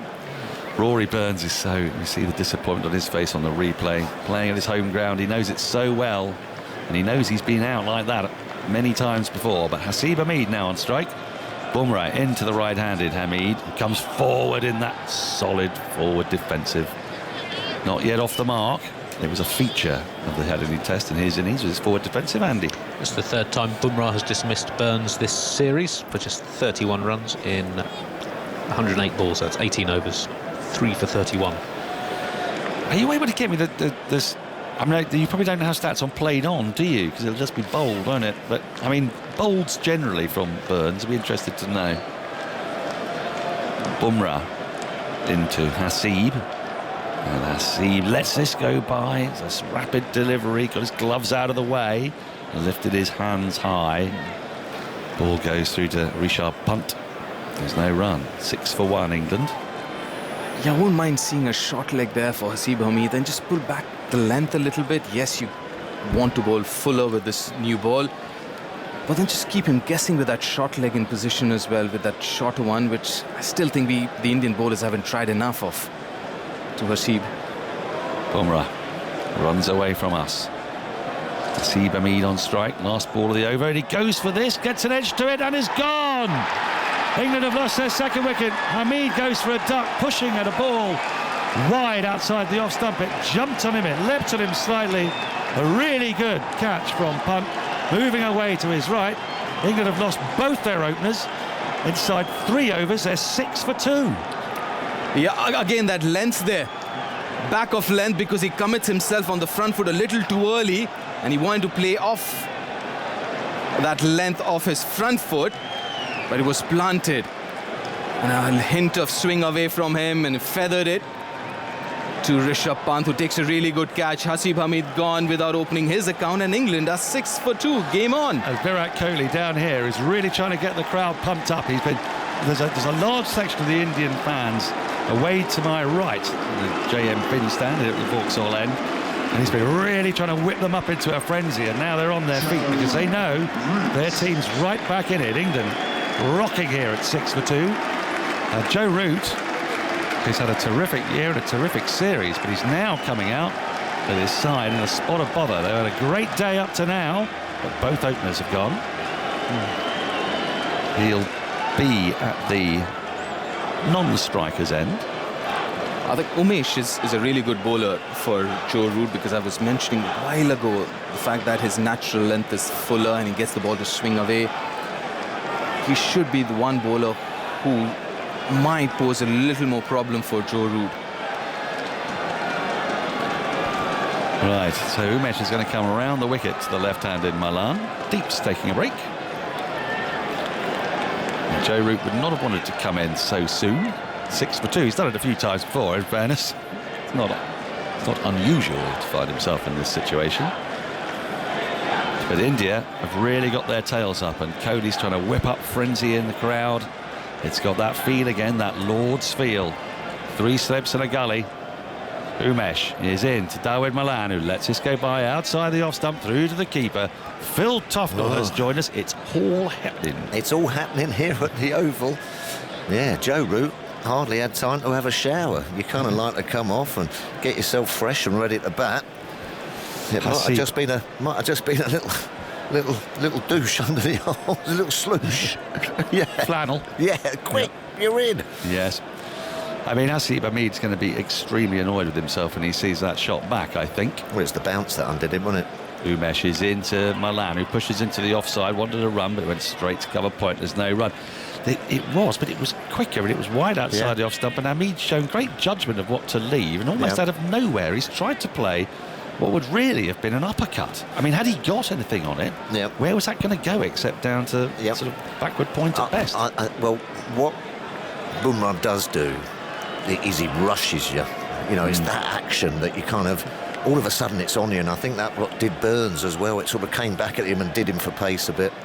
Umesh in, that's left alone by Milan, just tucks his bat inside his pad. And something else I noticed there with both Burns and Hamid, they like to sort of walk away and come back and play in their own time.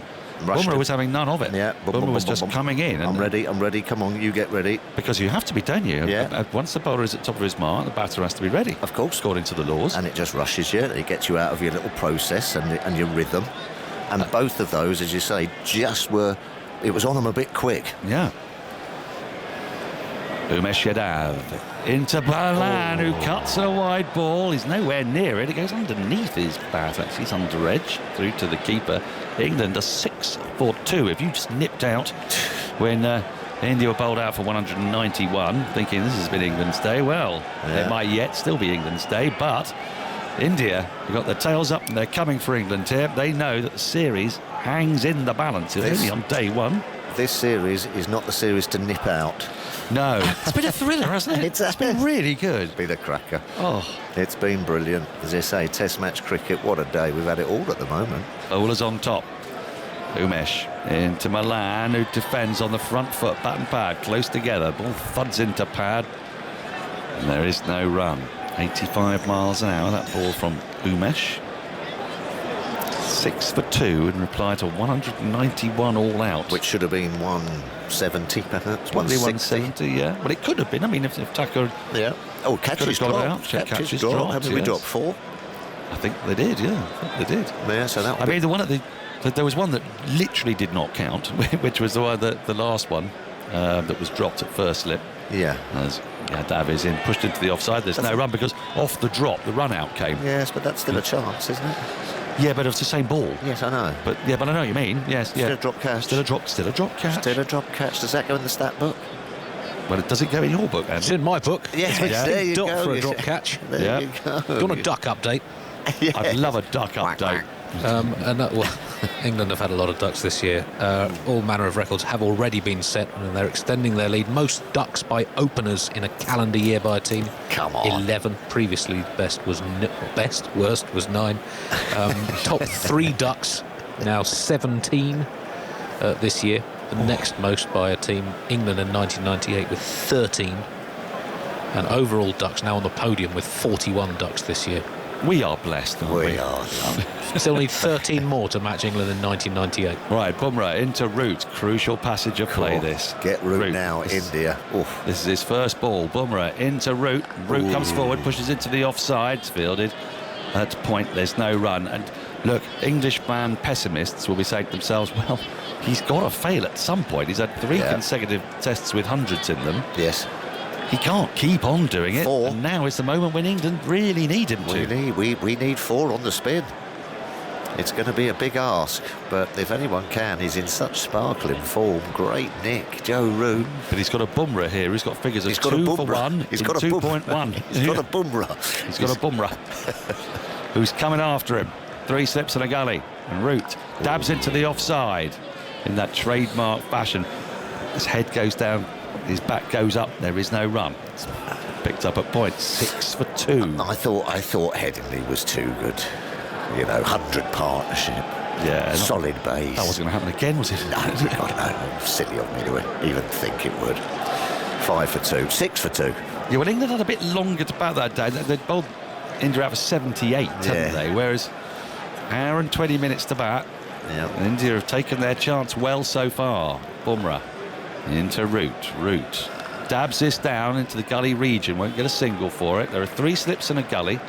A point extra mid-on, square leg and a long leg. The slips more tightly packed at the start of Root's innings. If he does last any length of time, they tend to sort of elongate, don't they, up to Root? They tend to cover a bit more area. Space those slips, because Root does like to find that gap. I think that their slips, when they start, are a little bit tight. A little bit tight, and then they... Ease. Yeah. Yes. They are very close together, those 3. Bumrah runs in. And Root dabs this down to the boundary for 4. It's a thick outside edge, played with soft hands. Takes England to double figures, and Root is off the mark. That was played steered almost between 3rd slip and gully. But Bumrah won't mind. Look at that. Yes. He'll mind the runs, but he won't mind. There was a hint of falseness in that shot. And you almost get the feeling that this is the game a little bit, don't you? That's for game and series. Yeah, it's quite extraordinary. Yeah, day one. Yeah. You always feel if Root's still there tonight, you've got to get over the morning, sort of get yourself back in. But if he's gone, then India are on top. Yeah, brilliant. It's the first day. I know. Just keeps coming at you, doesn't it? Isn't Test cricket great fun? It's brilliant fun. Love it. Bumrah runs into Root, and Root lets this go outside the off stump. There is no run. I was thinking of the slips, I was thinking what the slips reminded me of there as they expand on Eden Gate. Yes. Reminded me of this. The universe. Well, it's a bit of that. Although the universe takes a little longer over its expanding. I was thinking more of the tea that Andy brought in last week to Headingley, which utterly confused me. Put these tiny little leaves, dried leaves, and then you pour water over it, and then these leaves expand like a jungle. Yes. Extraordinary. A bit like a shiitake mushroom. Runs in, outside the off stump, left alone by Root. End of the over, 4 from it to Root. He has 4, Milan has 1, England 10 for 2 in response to India's 191. More from Phil Tufnell, and then it will be Jonathan Agnew. And what was that? That's a cup of tea, is it?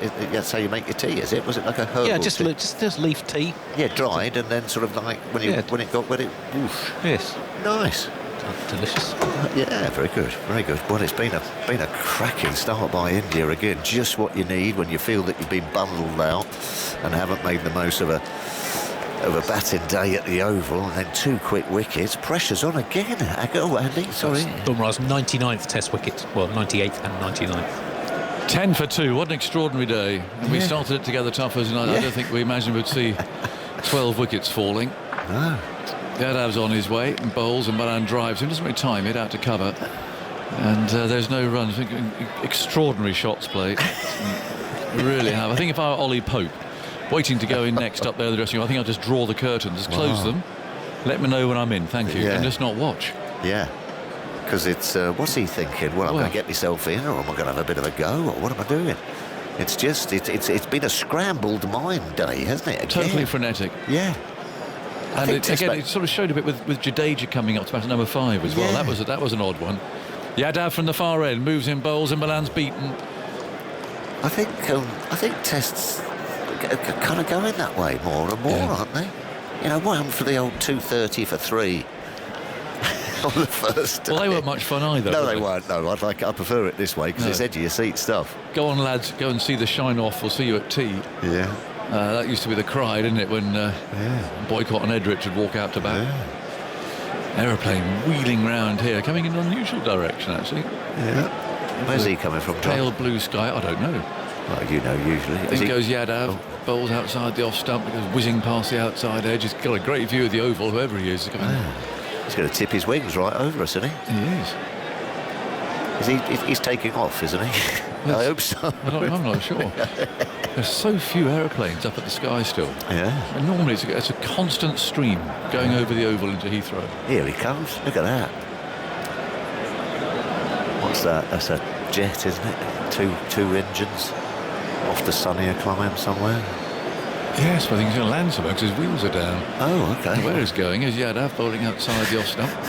And I hope he knows. I'm sure he does. I'm sure he does. No stroke from Milan. You hear him going overhead. Have you been up on your plane lately, Aggers? Just briefly. Yeah. But weather's not been very good, is it? No.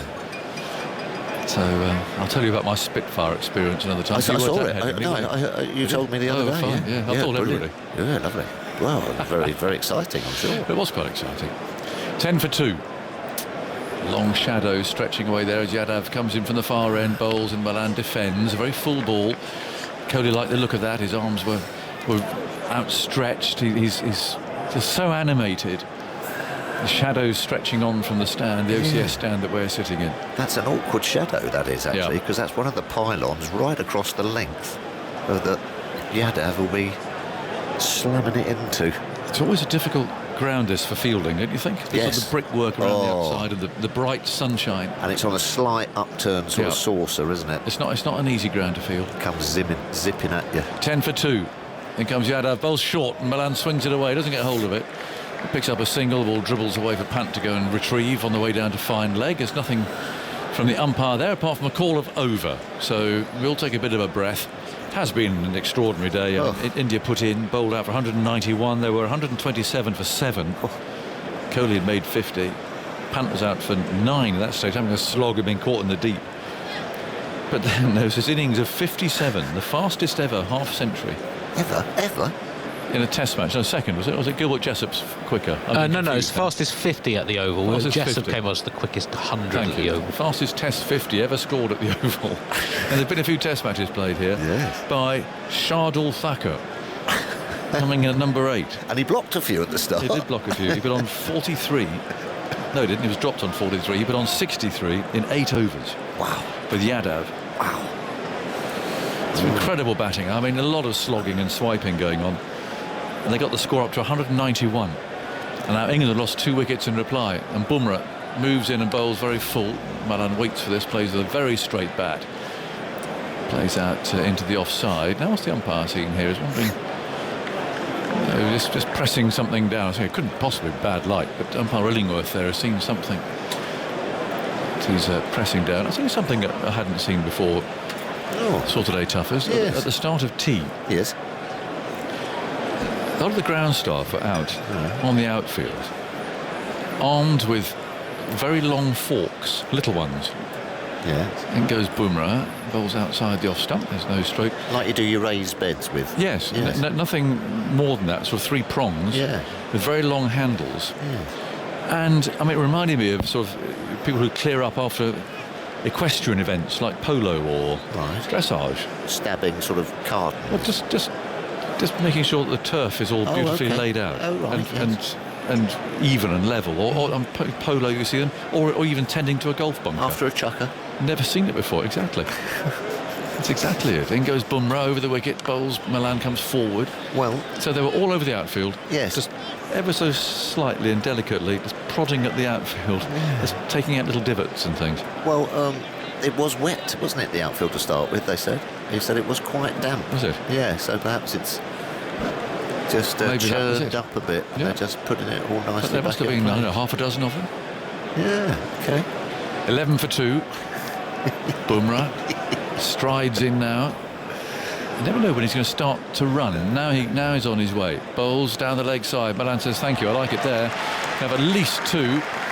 Turning the ball down to deep backward square leg. Root's got his eyes on 3 here as the fielder winds up. Throws the ball in, and in fact they settle for 2. There's only been 1 run out. Then we've had everything today. There's a run out by dear old Bumrah without facing a ball. What was going on there, I don't know. That was all in the middle of this mayhem. There's a drop catch. Drop by slip. Burns then picked the ball up at second slip. Bumrah thought, I'm running for this. Ran towards the slips. Burns hurled the stumps down. So Bumrah departed for a duck, the variety of which we're not sure about, because it's not a golden duck, 'cause he hadn't faced a ball. Oh. Is that a diamond? I don't know. Bumrah bowls, and that's driven, sliced really, for 4 runs by Milan. Down through third man. And just the scoreboard goes ticking along as it has done all day. I think that might be called a diamond duck. Diamond duck. So would it be a diamond pair then if it happens again? Yeah, I think that's right, because we had it on a question of sport. Did you? Yeah. It's a serious question. Yeah, it's a serious question, and I didn't know that either, and I'd played the game for all my life, and it came out a diamond duck, which I went, I've never heard of a diamond duck before. No, well there you go, but it's... Whatever it is, Bumrah's on it. Yeah, he's on a double duck. He's on a double diamond duck. Yes. 17 for 2. Milan on 8. Slip Gordon waiting there for the chance as Bumrah once again stalks in from round the wicket and bowls to Milan with a lot of time, just leans forward. Or a 3D. Or a 3D. A 3D. You could call that. A double diamond duck. Yep. Yeah. Well, I think that's the case. I'm sure we'll be told. So what's a platinum duck then? Is a platinum duck an animal that's a mammal but also swims under the water? Well, that's close. I think it's a duck-billed platypus. I don't think you've got one of those in the duck. Oh, he's on a very strange website here. Is Andy? I haven't seen that one before. What are you looking at? What are you looking for that site for? Sportspundit.com. That's Platinum Duck. Is that a platinum duck? I think that might be a duck with a score on your team score on 0. Right. Is there a diamond duck there, Andy? Yes. That is what you just described. Yeah, run out without facing. There you go. There you are. There you are. I knew you'd have the answer. And there is a platinum. Well, there you go. I didn't know that either. So we just need that clarifying, actually. There's Yadav bowling to Root, who comes forward and plays defensively. The ball trickles up the pitch. So a platinum duck is if you get 0 and the team is 0 for 1. Slightly different. Well, this now says another different website claiming platinum duck is first ball of the team's innings. Ah, right. So it could be on a platinum pair. Yes. If it happened again. Yeah. Has it happened? Has anyone ever been out to the first ball of each innings for 0? It's a perfectly valid question. Oh, absolutely. It's Yadav bowling, and almost creeps into Root stumps, playing very late. He looks there at the bottom of his bat. There's been a lot of ducks, as Andy was talking about earlier on. We're getting a little bit duck. Well, meanwhile, Graham in New Malden has put our minds at rest. Thank you, Graham. The reason for the lack of planes overhead is the wind direction.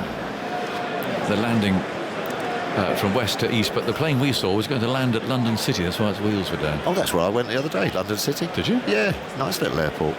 It's quite unusual. You land at a very steep angle there. Oh, I don't know. I have my eyes closed. If you come in from the east to west, you land at a very steep angle. Oh, okay.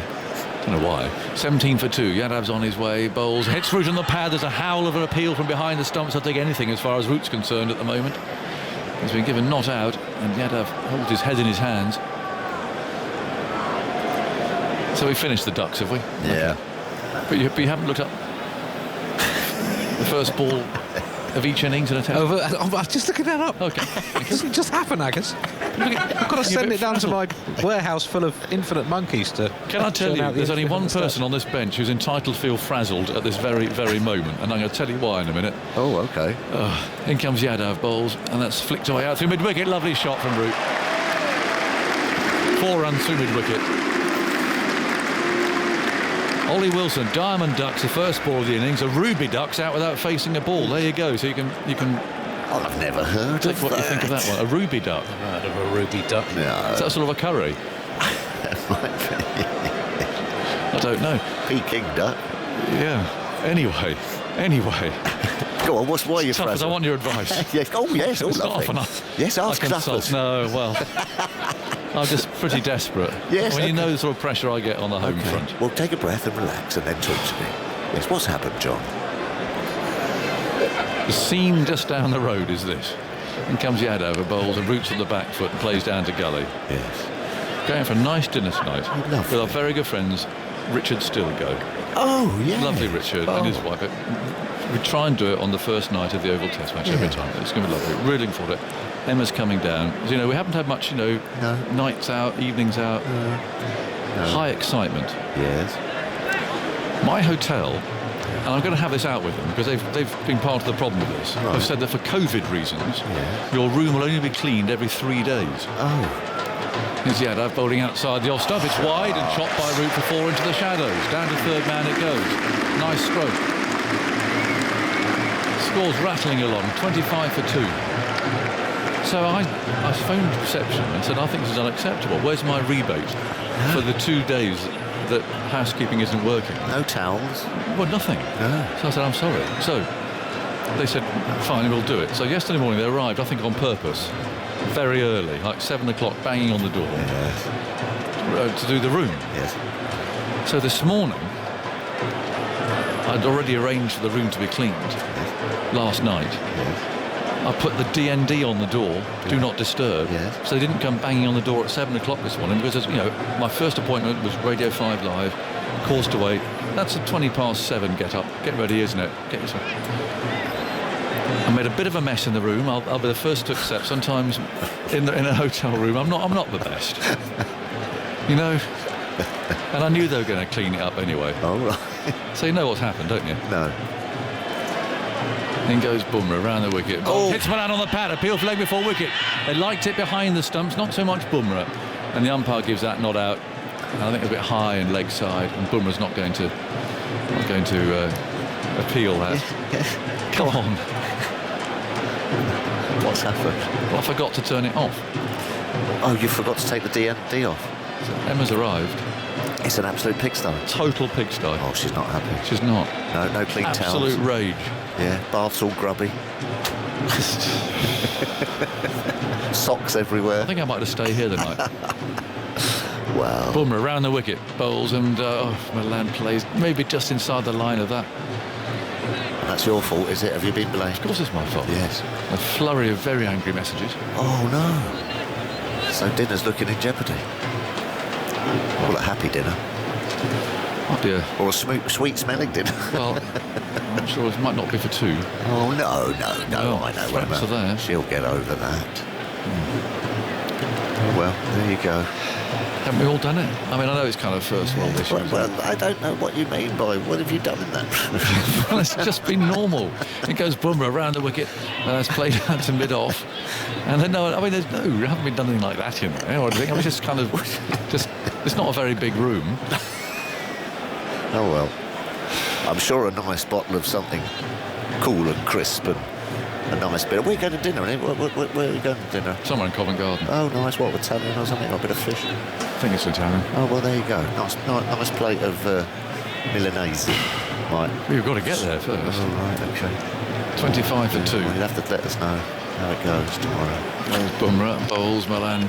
It's a very full ball, pretty straight with the clips on. You've not been very helpful, Tucker. No. You've not had a single.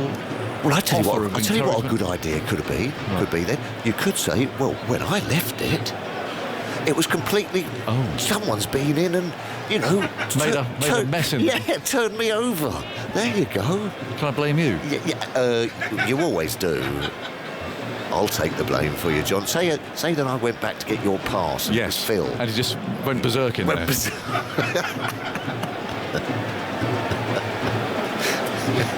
Bumrah bowls on the off stump, and Milan goes back and plays it to covers.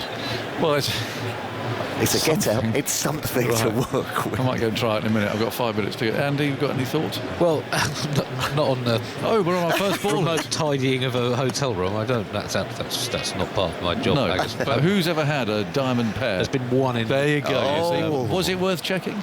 Well, of course it's worth checking. Of course it's worth checking. You didn't want to. You pulled a face at me. I didn't pull a face. You did, and you were reluctant. Slight face. It was reluctant. It was wasn't a little face. Now we've got to have we have a diamond stat here. It might even be a platinum one. Bumrah around the wicket, moves in and bowls. Oh, wonderful shot from Milan. That's driving a half volley wide of the off stump. And easing it through the covers for 4. That's the best shot we've seen from an England batsman in this innings. Commentary continues via the BBC Sport app and wherever you're listening to us now, apart from on Radio 4 Longwave, where you'll have the shipping forecast. There's been one instance of a number 1 batsman being out to the first ball of both team innings in Test cricket. How long ago? It was in May 2007. Oh, OK. Well, we should know that. We can go through some options here. Who was playing it? Oh, Sehwag. Give us a country. Bangladesh. Oh, no. Oh, it might be in English. Against India. Oh. In Dhaka. I'm not going to get this, am India 610 for 3 declared. Right. Top 4, all making centuries. So it'd be disappointing for their number 1 batsman to get 2 first ballers. That wouldn't be considered a great game, would it? It was Javed Omar, who was never seen again. Dismissed twice by Zahir Khan. How was he out? Who knows, Roger? Caught by Dinesh Karthik, although not wicketkeeper. Well, he was here. We can ask him. And in the second innings, he was caught by Dhoni behind the stumps. Oh dear. Well, there you go. There you go. There is one. I'll try and think of some more excuses for you, John. Well, I still think that's the best we're going to get. Or you might just have to cop it. We've got Thakur coming on now at the far end, of bowls to Root, and his first ball's on the leg stump. And turns that away for a single. 2 long leg, 1 run taken. 29 for 2. Why would you have gone berserk in there? That's the question. Just a normal day at the office. I'm just going to go mad in here and leave it. No, I thought I'd stitch you up. Yes. Yes, I thought, John's given me his key to go and get his pass. I'm gonna ruffle everything up and annoy him. Get him in trouble. As a jolly jade. Okay. Well, I'll try and sell it in a minute. Yeah, good luck. Yeah. I'm out to dinner tonight. Where are you going? Yes, I'm going to Mortlake. Mortlake Street, yes. Very well-known fish restaurant. Not very good on Mortlake, is sort of Richmond-y way. Is it? Yeah. 30 for 2. Here comes Thacker, bowls, and that's pushed off the back foot by Milan. Oh, that sounds very nice. Yes, it does, yes. Alex Briggs, I opened the batting. I wasn't facing. I was run out off the first ball without facing a ball in both innings. Oh, that's harsh. That's tough. Both innings run out Tough. without facing a ball to the first ball of each innings. Well, that is it. That is extraordinary. Yes. That can't be an accident. But also, I'm just going to throw a little bit of a thing in here. There's Thacker bowling, and that's pushed away out into covers. How many club games have 2 innings each? I don't know. Not sure. I mean, are we sure that Alex isn't putting a fast one? Well, here? they might do. Over a couple of weekends, perhaps. What do they call it? A doobie duck, or does my captain call it an absolute disgrace? Could be. Welcome back to our long wave listeners. You missed that platinum statistic. Javed Omar was the man who, playing for Bangladesh, in reply to India's 600 and something, was out first ball to each innings in reply. Yeah, not much of a day. Thacker bowls, and that's steered away. That's going to be 4 runs to Milan. Run away through third man. It just creeps to the boundary. Well, that's the question. Obviously, the follow-up. Was it on the same day? Because it might have been. Might well have been. I know people with pairs on the same days. Monty Lynch before lunch. Exactly. That's the famous one. Might have been his debut. Was it? Might have been. Gooch was out twice in the day at Headingley in 1981. I don't think it was a pair, but he was definitely out at the start and end of that day before. What about Mr. Omar? There must be a chance. Well, no, didn't India get 630 or so? Yeah, batting first, I presume. Oh, right. Oh, OK. So following on. Yeah.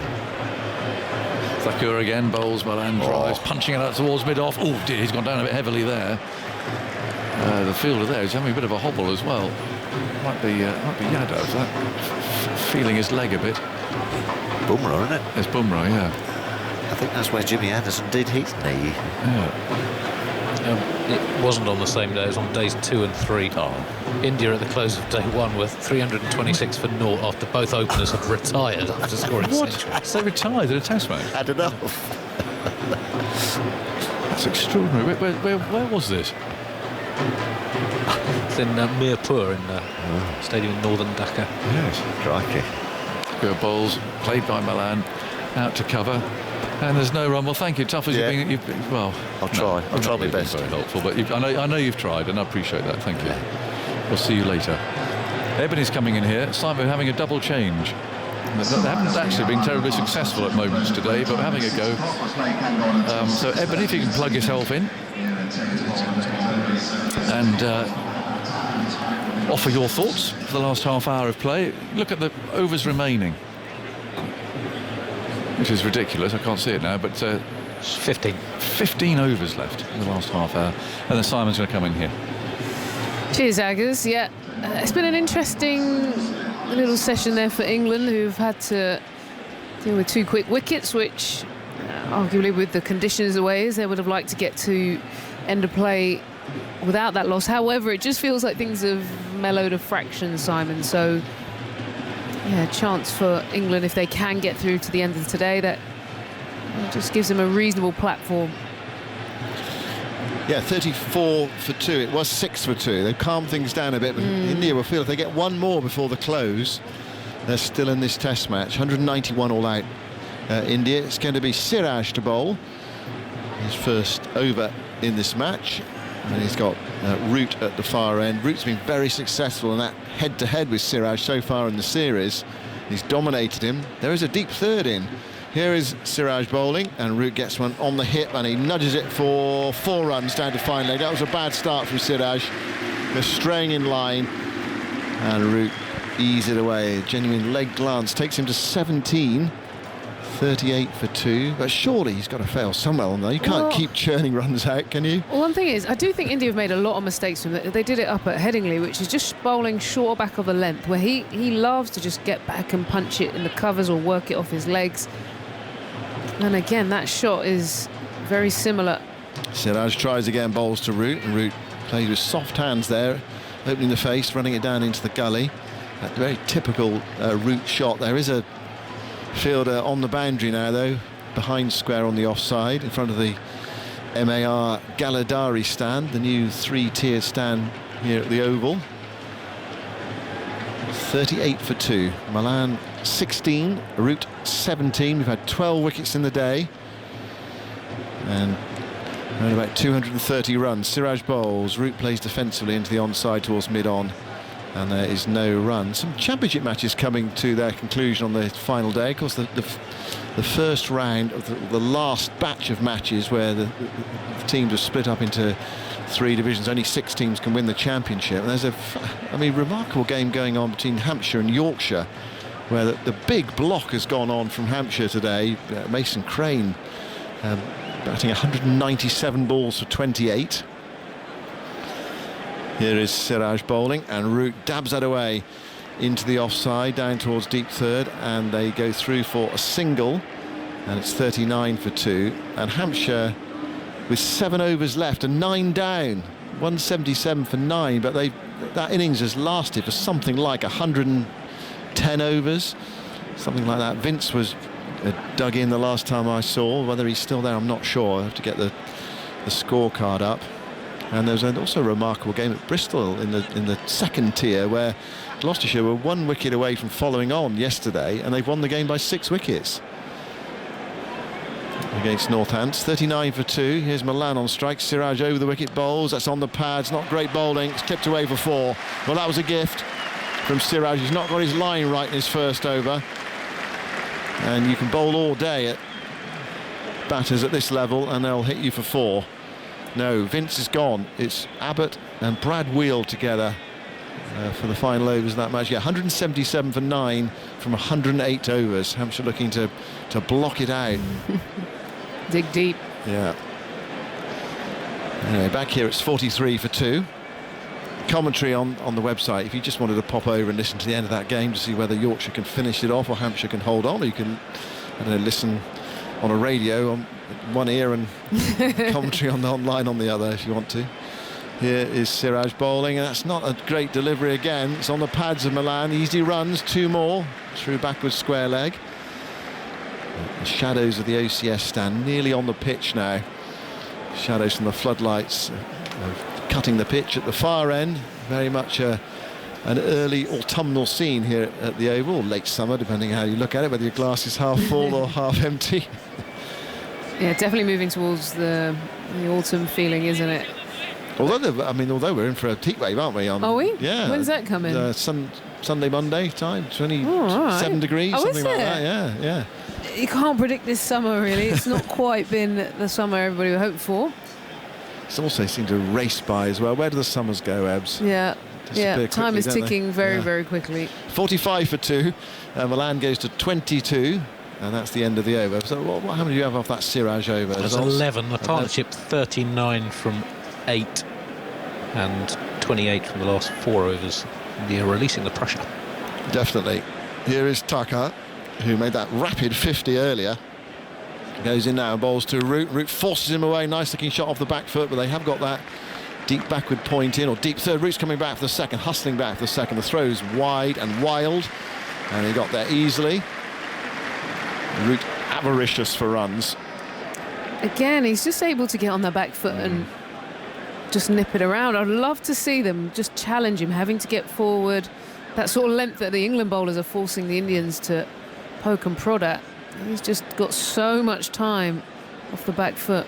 Root to 20, 47 for 2, and replied to 191. Seems to me all the runs have come after tea today. Was it 122 for 6 at tea?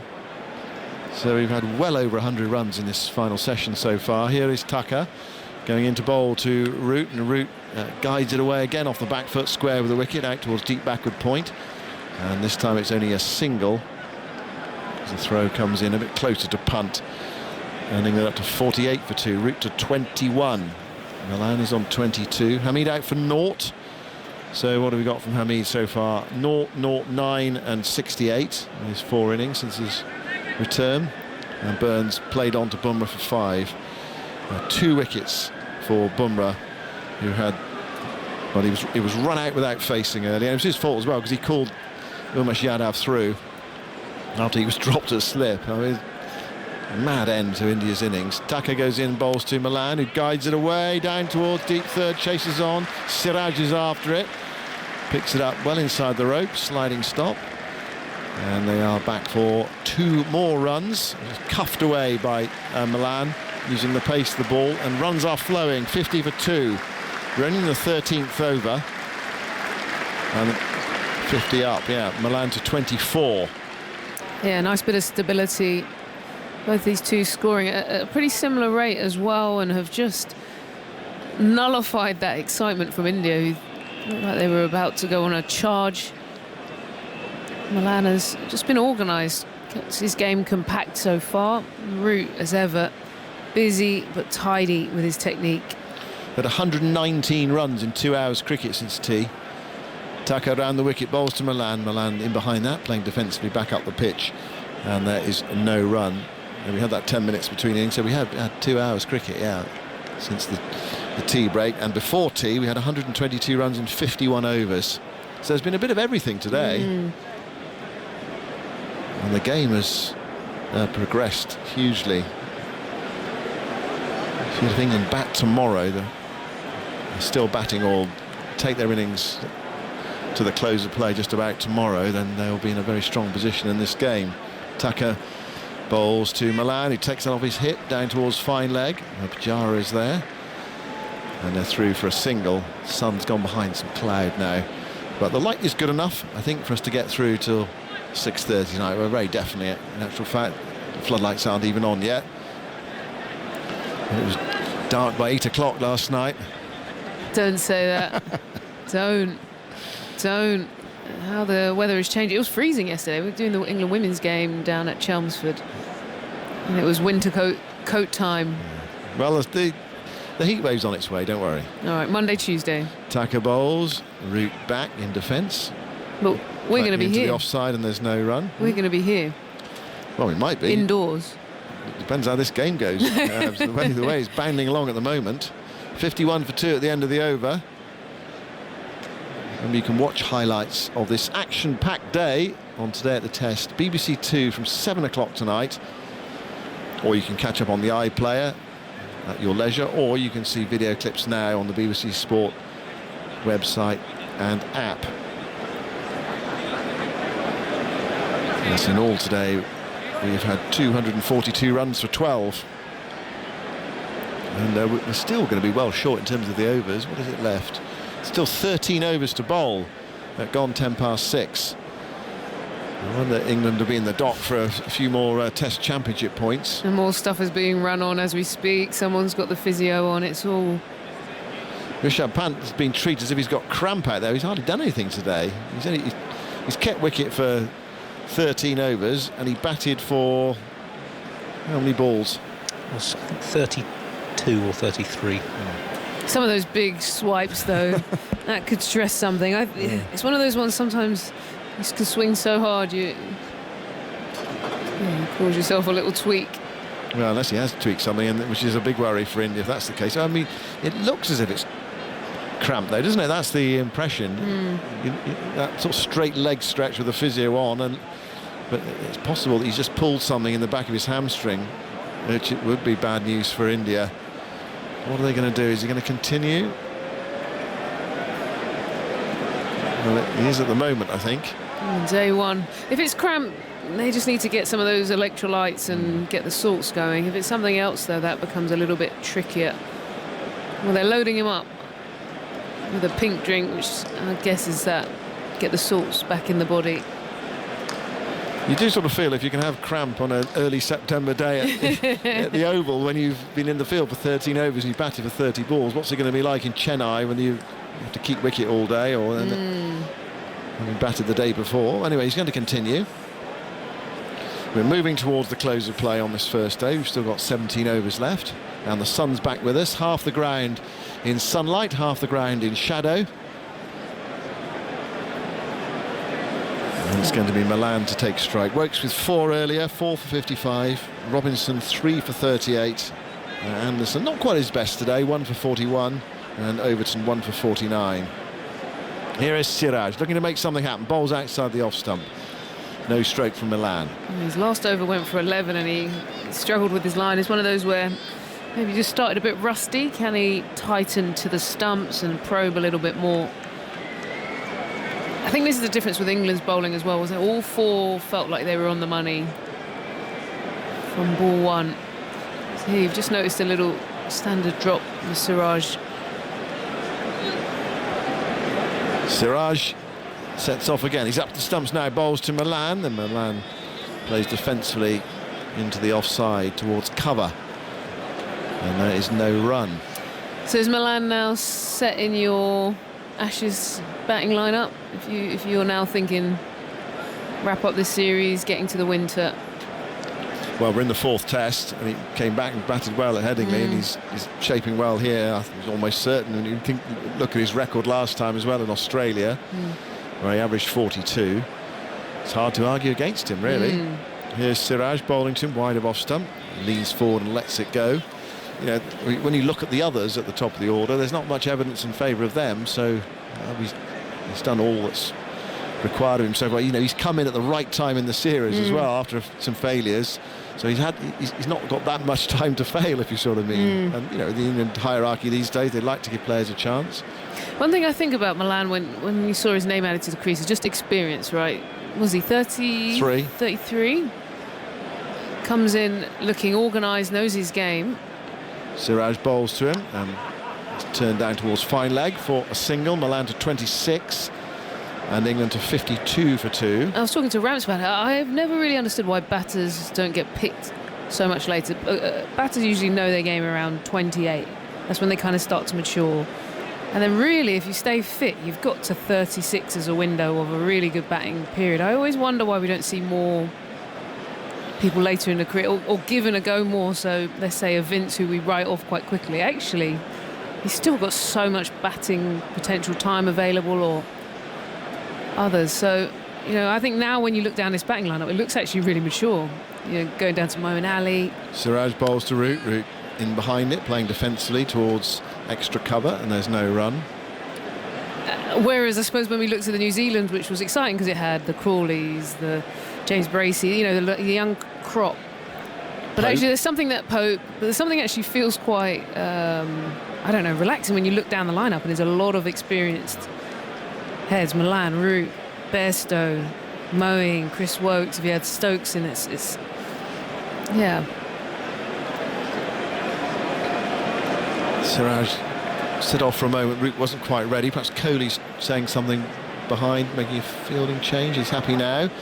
Siraj bowls to Root. Root is forward to a fullish ball outside the off stump, plays towards mid-off, and there is no run. 52 for 2. One thing that I thought was in favour of Milan coming back is it's Australia next, and he did well there last time. He looks quite a good back foot player, but also he's had quite a lot of international experience, and just having that experience of the pressures of top level cricket, the crowds, the dressing room, the coach, the captain, and being successful as well. That's the other thing in T20. I know it's T20, but being a performer, being able to perform at that level and looking the part just gives you confidence from the last time, say, you played Test cricket.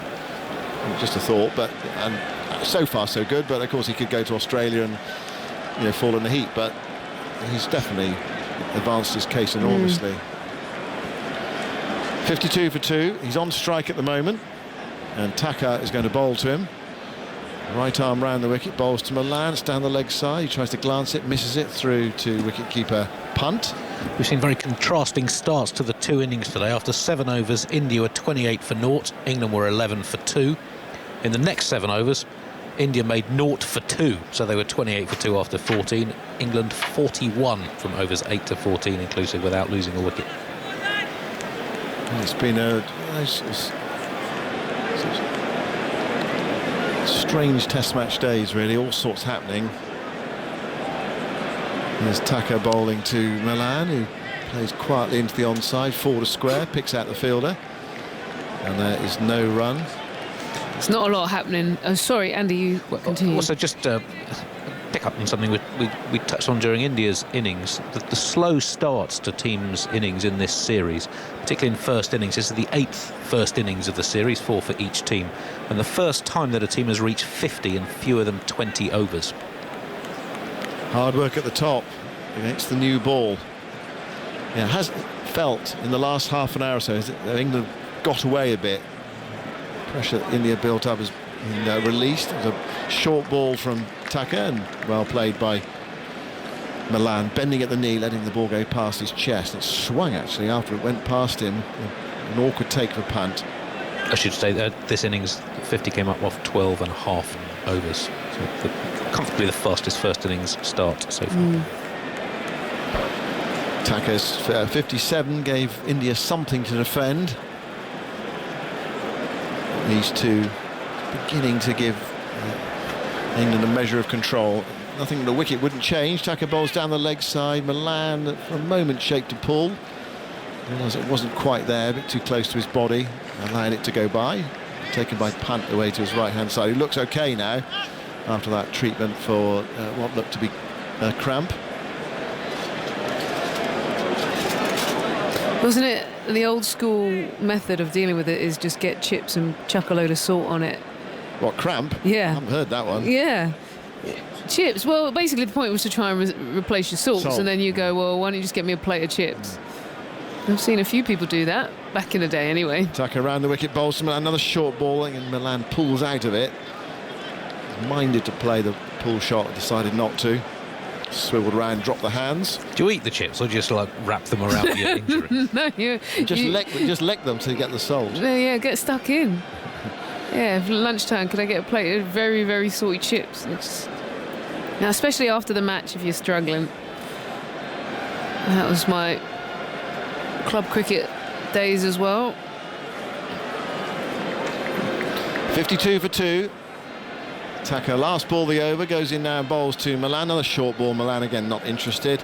Through to Pant, and that's the end of the over. 15 gone, 191 India, England 52 for 2. 10 minutes to go, and Daniel Norcross will take you to the close with Ebony Rainford-Brent. Well, things have excessively calmed down, I would say, for England, and now the conditions really seem quite friendly, quite gentle in terms of the swing has disappeared with the sun beaming down on the evening, and the surface looks pretty nice and flat. There's no demons in it, and so it's just a chance for England to, if they can, wrap up the 10 minutes or so of play, and then they've settled things down. They have. Have you discussed night watchers and who they might be? Or night watchmen, depending on who we're looking at. No, I haven't, but you can go for it. Where's your money? My money is nowhere, I'm afraid, because I can't decide. What have you got, Jimmy? Well, I've got Wokes? Jimmy right out. Okay. Wokes? Well, he's better than that. I would actually go with Wokes, because the problem is if you don't use Wokes, then Wokes is suddenly batting at 9.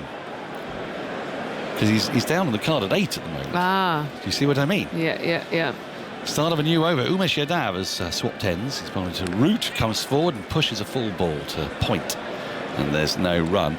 Robinson, solid, did a good job at Lords. Overton would be a good option. Maybe a little aggressive, perhaps, for a standard for that role. I don't know. So who's your number one pick at the moment? What's your choice? Actually, I would go with Wokes, because I think you have a really good... You're sending out a proper batter who at the moment isn't going to get much chance because he's batting down at 8. When he resumes the next day, he could cash in. He's a man with a Test century. Umesh Yadav bowls again, pushed into the offside, a short ball that Root just gets on top of and guides into the gully region along the ground. 52 for 2. There'll be this over. One more and maybe another. Right, this is the now here it's happening. England's batters have got together. They're having a chat. They're having a bit of gardening. They're having a look around. There may be the occasional scratching of the guard. They don't teach you that enough, it seems to me. The MCC coaching manual. The scratching of the guard. The time you can take on that. Umesh Yadav in. And Root. He's bowled him. He's bowled him. Root has been bowled by an absolute cracker. He's gone for 21, and the Indians are jubilant. They have got the crucial wicket of England's captain, Joe Root, just before the close. And they're 52 for 3, bringing back Umesh Yadav a masterstroke, and he has got that ball to jag back between bat and pad, clip the top of middle and leg. That's the way to bowl to Joe Root, fast and straight and jagging back, and he's got him. Root goes for 21, and India are right back in it. England 52 for 3. That is a huge wicket, and we kept saying earlier they haven't been bowling full enough to Joe Root. He's been able to just get back on the back foot and knock it around with ease. And that one was just that bit fuller. Umesh Yadav in his first spell was getting the ball to tail back in. And that was just a juicy one that took off a little bit off the surface. That is a big moment. And you saw Virat Kohli starting to chunter away at the players because he knows that breakthrough could just open up the game. Well, you were asking about your night watchers options. Who do you think it's going to be? Well, it's Craig Overton, I've seen. Yeah, I saw too. I wanted to let you roll through your options. I've been keeping my eye on it. Well, what we're going to find out Well, you now, thought he was going to be aggressive. Yes, well, I don't think he will be now, unless he doesn't want to do the job. I mean, Robin Marler famously came out to be a night watchman for Sussex and so resented the job. Did he get 6 and out? I think he smashed his first ball for 6 and then was out next one. Is that right? I saw Phil Tufnell get a 2-ball 4 as night watchman. Well, who would send Tuffers in to night watch? I mean, Hastings that is absolute madness. It is second ball for 6, Robin Marler, was it? Stumped second ball, thank you. Sorry, I've just been told he was stumped second ball for 6. Stumped second ball for 6. So he was going for it. Oh, yes, he was. He was running. Well, what we're going to find out now is how England cope without a Joe Root century. There's not been many times that hasn't happened this season. Umesh Yadav in to Overton, who lets the ball go by outside the off stump. Let me talk you through what we have left. 2 balls left in this over, and then 1 more over you'd fancy. And if England's batters have got anything about them, it will be only 1 more over. That's what they will be attempting. What a terrific bit of bowling, though, that from Umesh Yadav. We've seen the ball jag back a bit on this surface today, but if you were going to describe a ball that you thought might be able to get Root out in this prolific vein of form, it would have been that one. We'll come back to that in a second as Umesh is in to Overton, who comes forward. He gets a thick inside edge, which goes down to long leg. Overton takes the single, so that he will be on strike at the start of the next over, provided Malan doesn't take a single off this ball. 53 for 3. Hold on, wasn't the score pretty similar for India? What were they? Yeah, it was. Somewhere around here. So all of a sudden this game could just get a little bit tasty with a swinging ball in the morning as well. I'd say with Root's wicket, this game's in the balance, isn't it? It feels 50-50 to me. Where was it, Andy? Well, India's 3rd wicket fell at 39, but at lunch they were 54 for 3. Okay. England now 52 for 3, approaching stumps. All right. Game on. Very much game on. Round the wicket comes Umesh Yadav to Malan, and works this into the onside. There is no run as it goes straight to the fielder. Time 6:26 and 30 seconds. So I'm imagining the umpires will decide that what's coming up now is the last over of the day. So Craig Overton has done his job. If I was India, I'd be sprinting. Just be interested if you could just get 2 overs tonight, mostly at Overton. Does it not depend on the umpires at this stage? When we saw the other day at Headingley, when I thought there was another over possible, that the umpires just shut down a shop. Yeah. Got a stat for you, Dan. Oh, really? 13 wickets, the most wickets to fall on day 1 of an oval test since 1926. Really? 1926, and what a great series that was. That was when England finally regained the Ashes, wasn't it? It was, yes. Yeah, after years and years. It was 0-0 after 4. I think they might have been 3-day tests, and then they played a timeless game at the Oval. Johnny Won't Hit Today Douglas was captain through bits of that, wasn't he? Also 13 wickets in England-New Zealand in 1983. So joint most since yes. Since 1926. Right, Overton on strike. Bumrah is going to bowl the last over in, bathed in sunshine and coming into shadow from the pavilion end. And Overton covers up in defence, pushes to mid-on, no run. Dawid Malan is not backing up at all at the non-striker's end, and he will stay there. Ollie Pope, we can see in the changing room. The time now, 6:20, just coming up to 6:28. It's ticking over in about 2 seconds' time. That surely means it takes 2 minutes to get out there. If there was a bit wicket, like he's done his job at protecting Milan. you would think. Well, time will tell. We shall see. Bumrah into Overton. 3 slips and a gully. And Overton pushes in defence into the onside. It's picked up at mid-wicket. There's no run. I do like how Virat Kohli has marshalled the bowlers in this later spell. Just made sure that he's got his key bowlers back on at the final stage. And see if they could get the breakthrough. Well, they have. Well, I'm looking at Winviz. What's it saying? Where are we? Well, it's 58-38. It's basically 60-40. Okay. Which is... What did it start to at? whom? To England. It's not far off 50-50, is it? Another wicket, and that would shift. That's how tight this game is at the end of the first day. Bumrah bowls a bouncer, which Overton evades. Not easy for the big man so to do, but he has done. Is he going Yorker soon? Is he? Is he going to set him up one more and then spear it in? You'd think. Oh, that was awkward. The wicket of Root, though, what a massive wicket that is for India, because they have watched innings after innings after innings, knowing really that there's an end open. Now they've got 2 ends open. It's a little bit when England had to try to overcome Rahul Dravid all those years ago here. 2011 was that?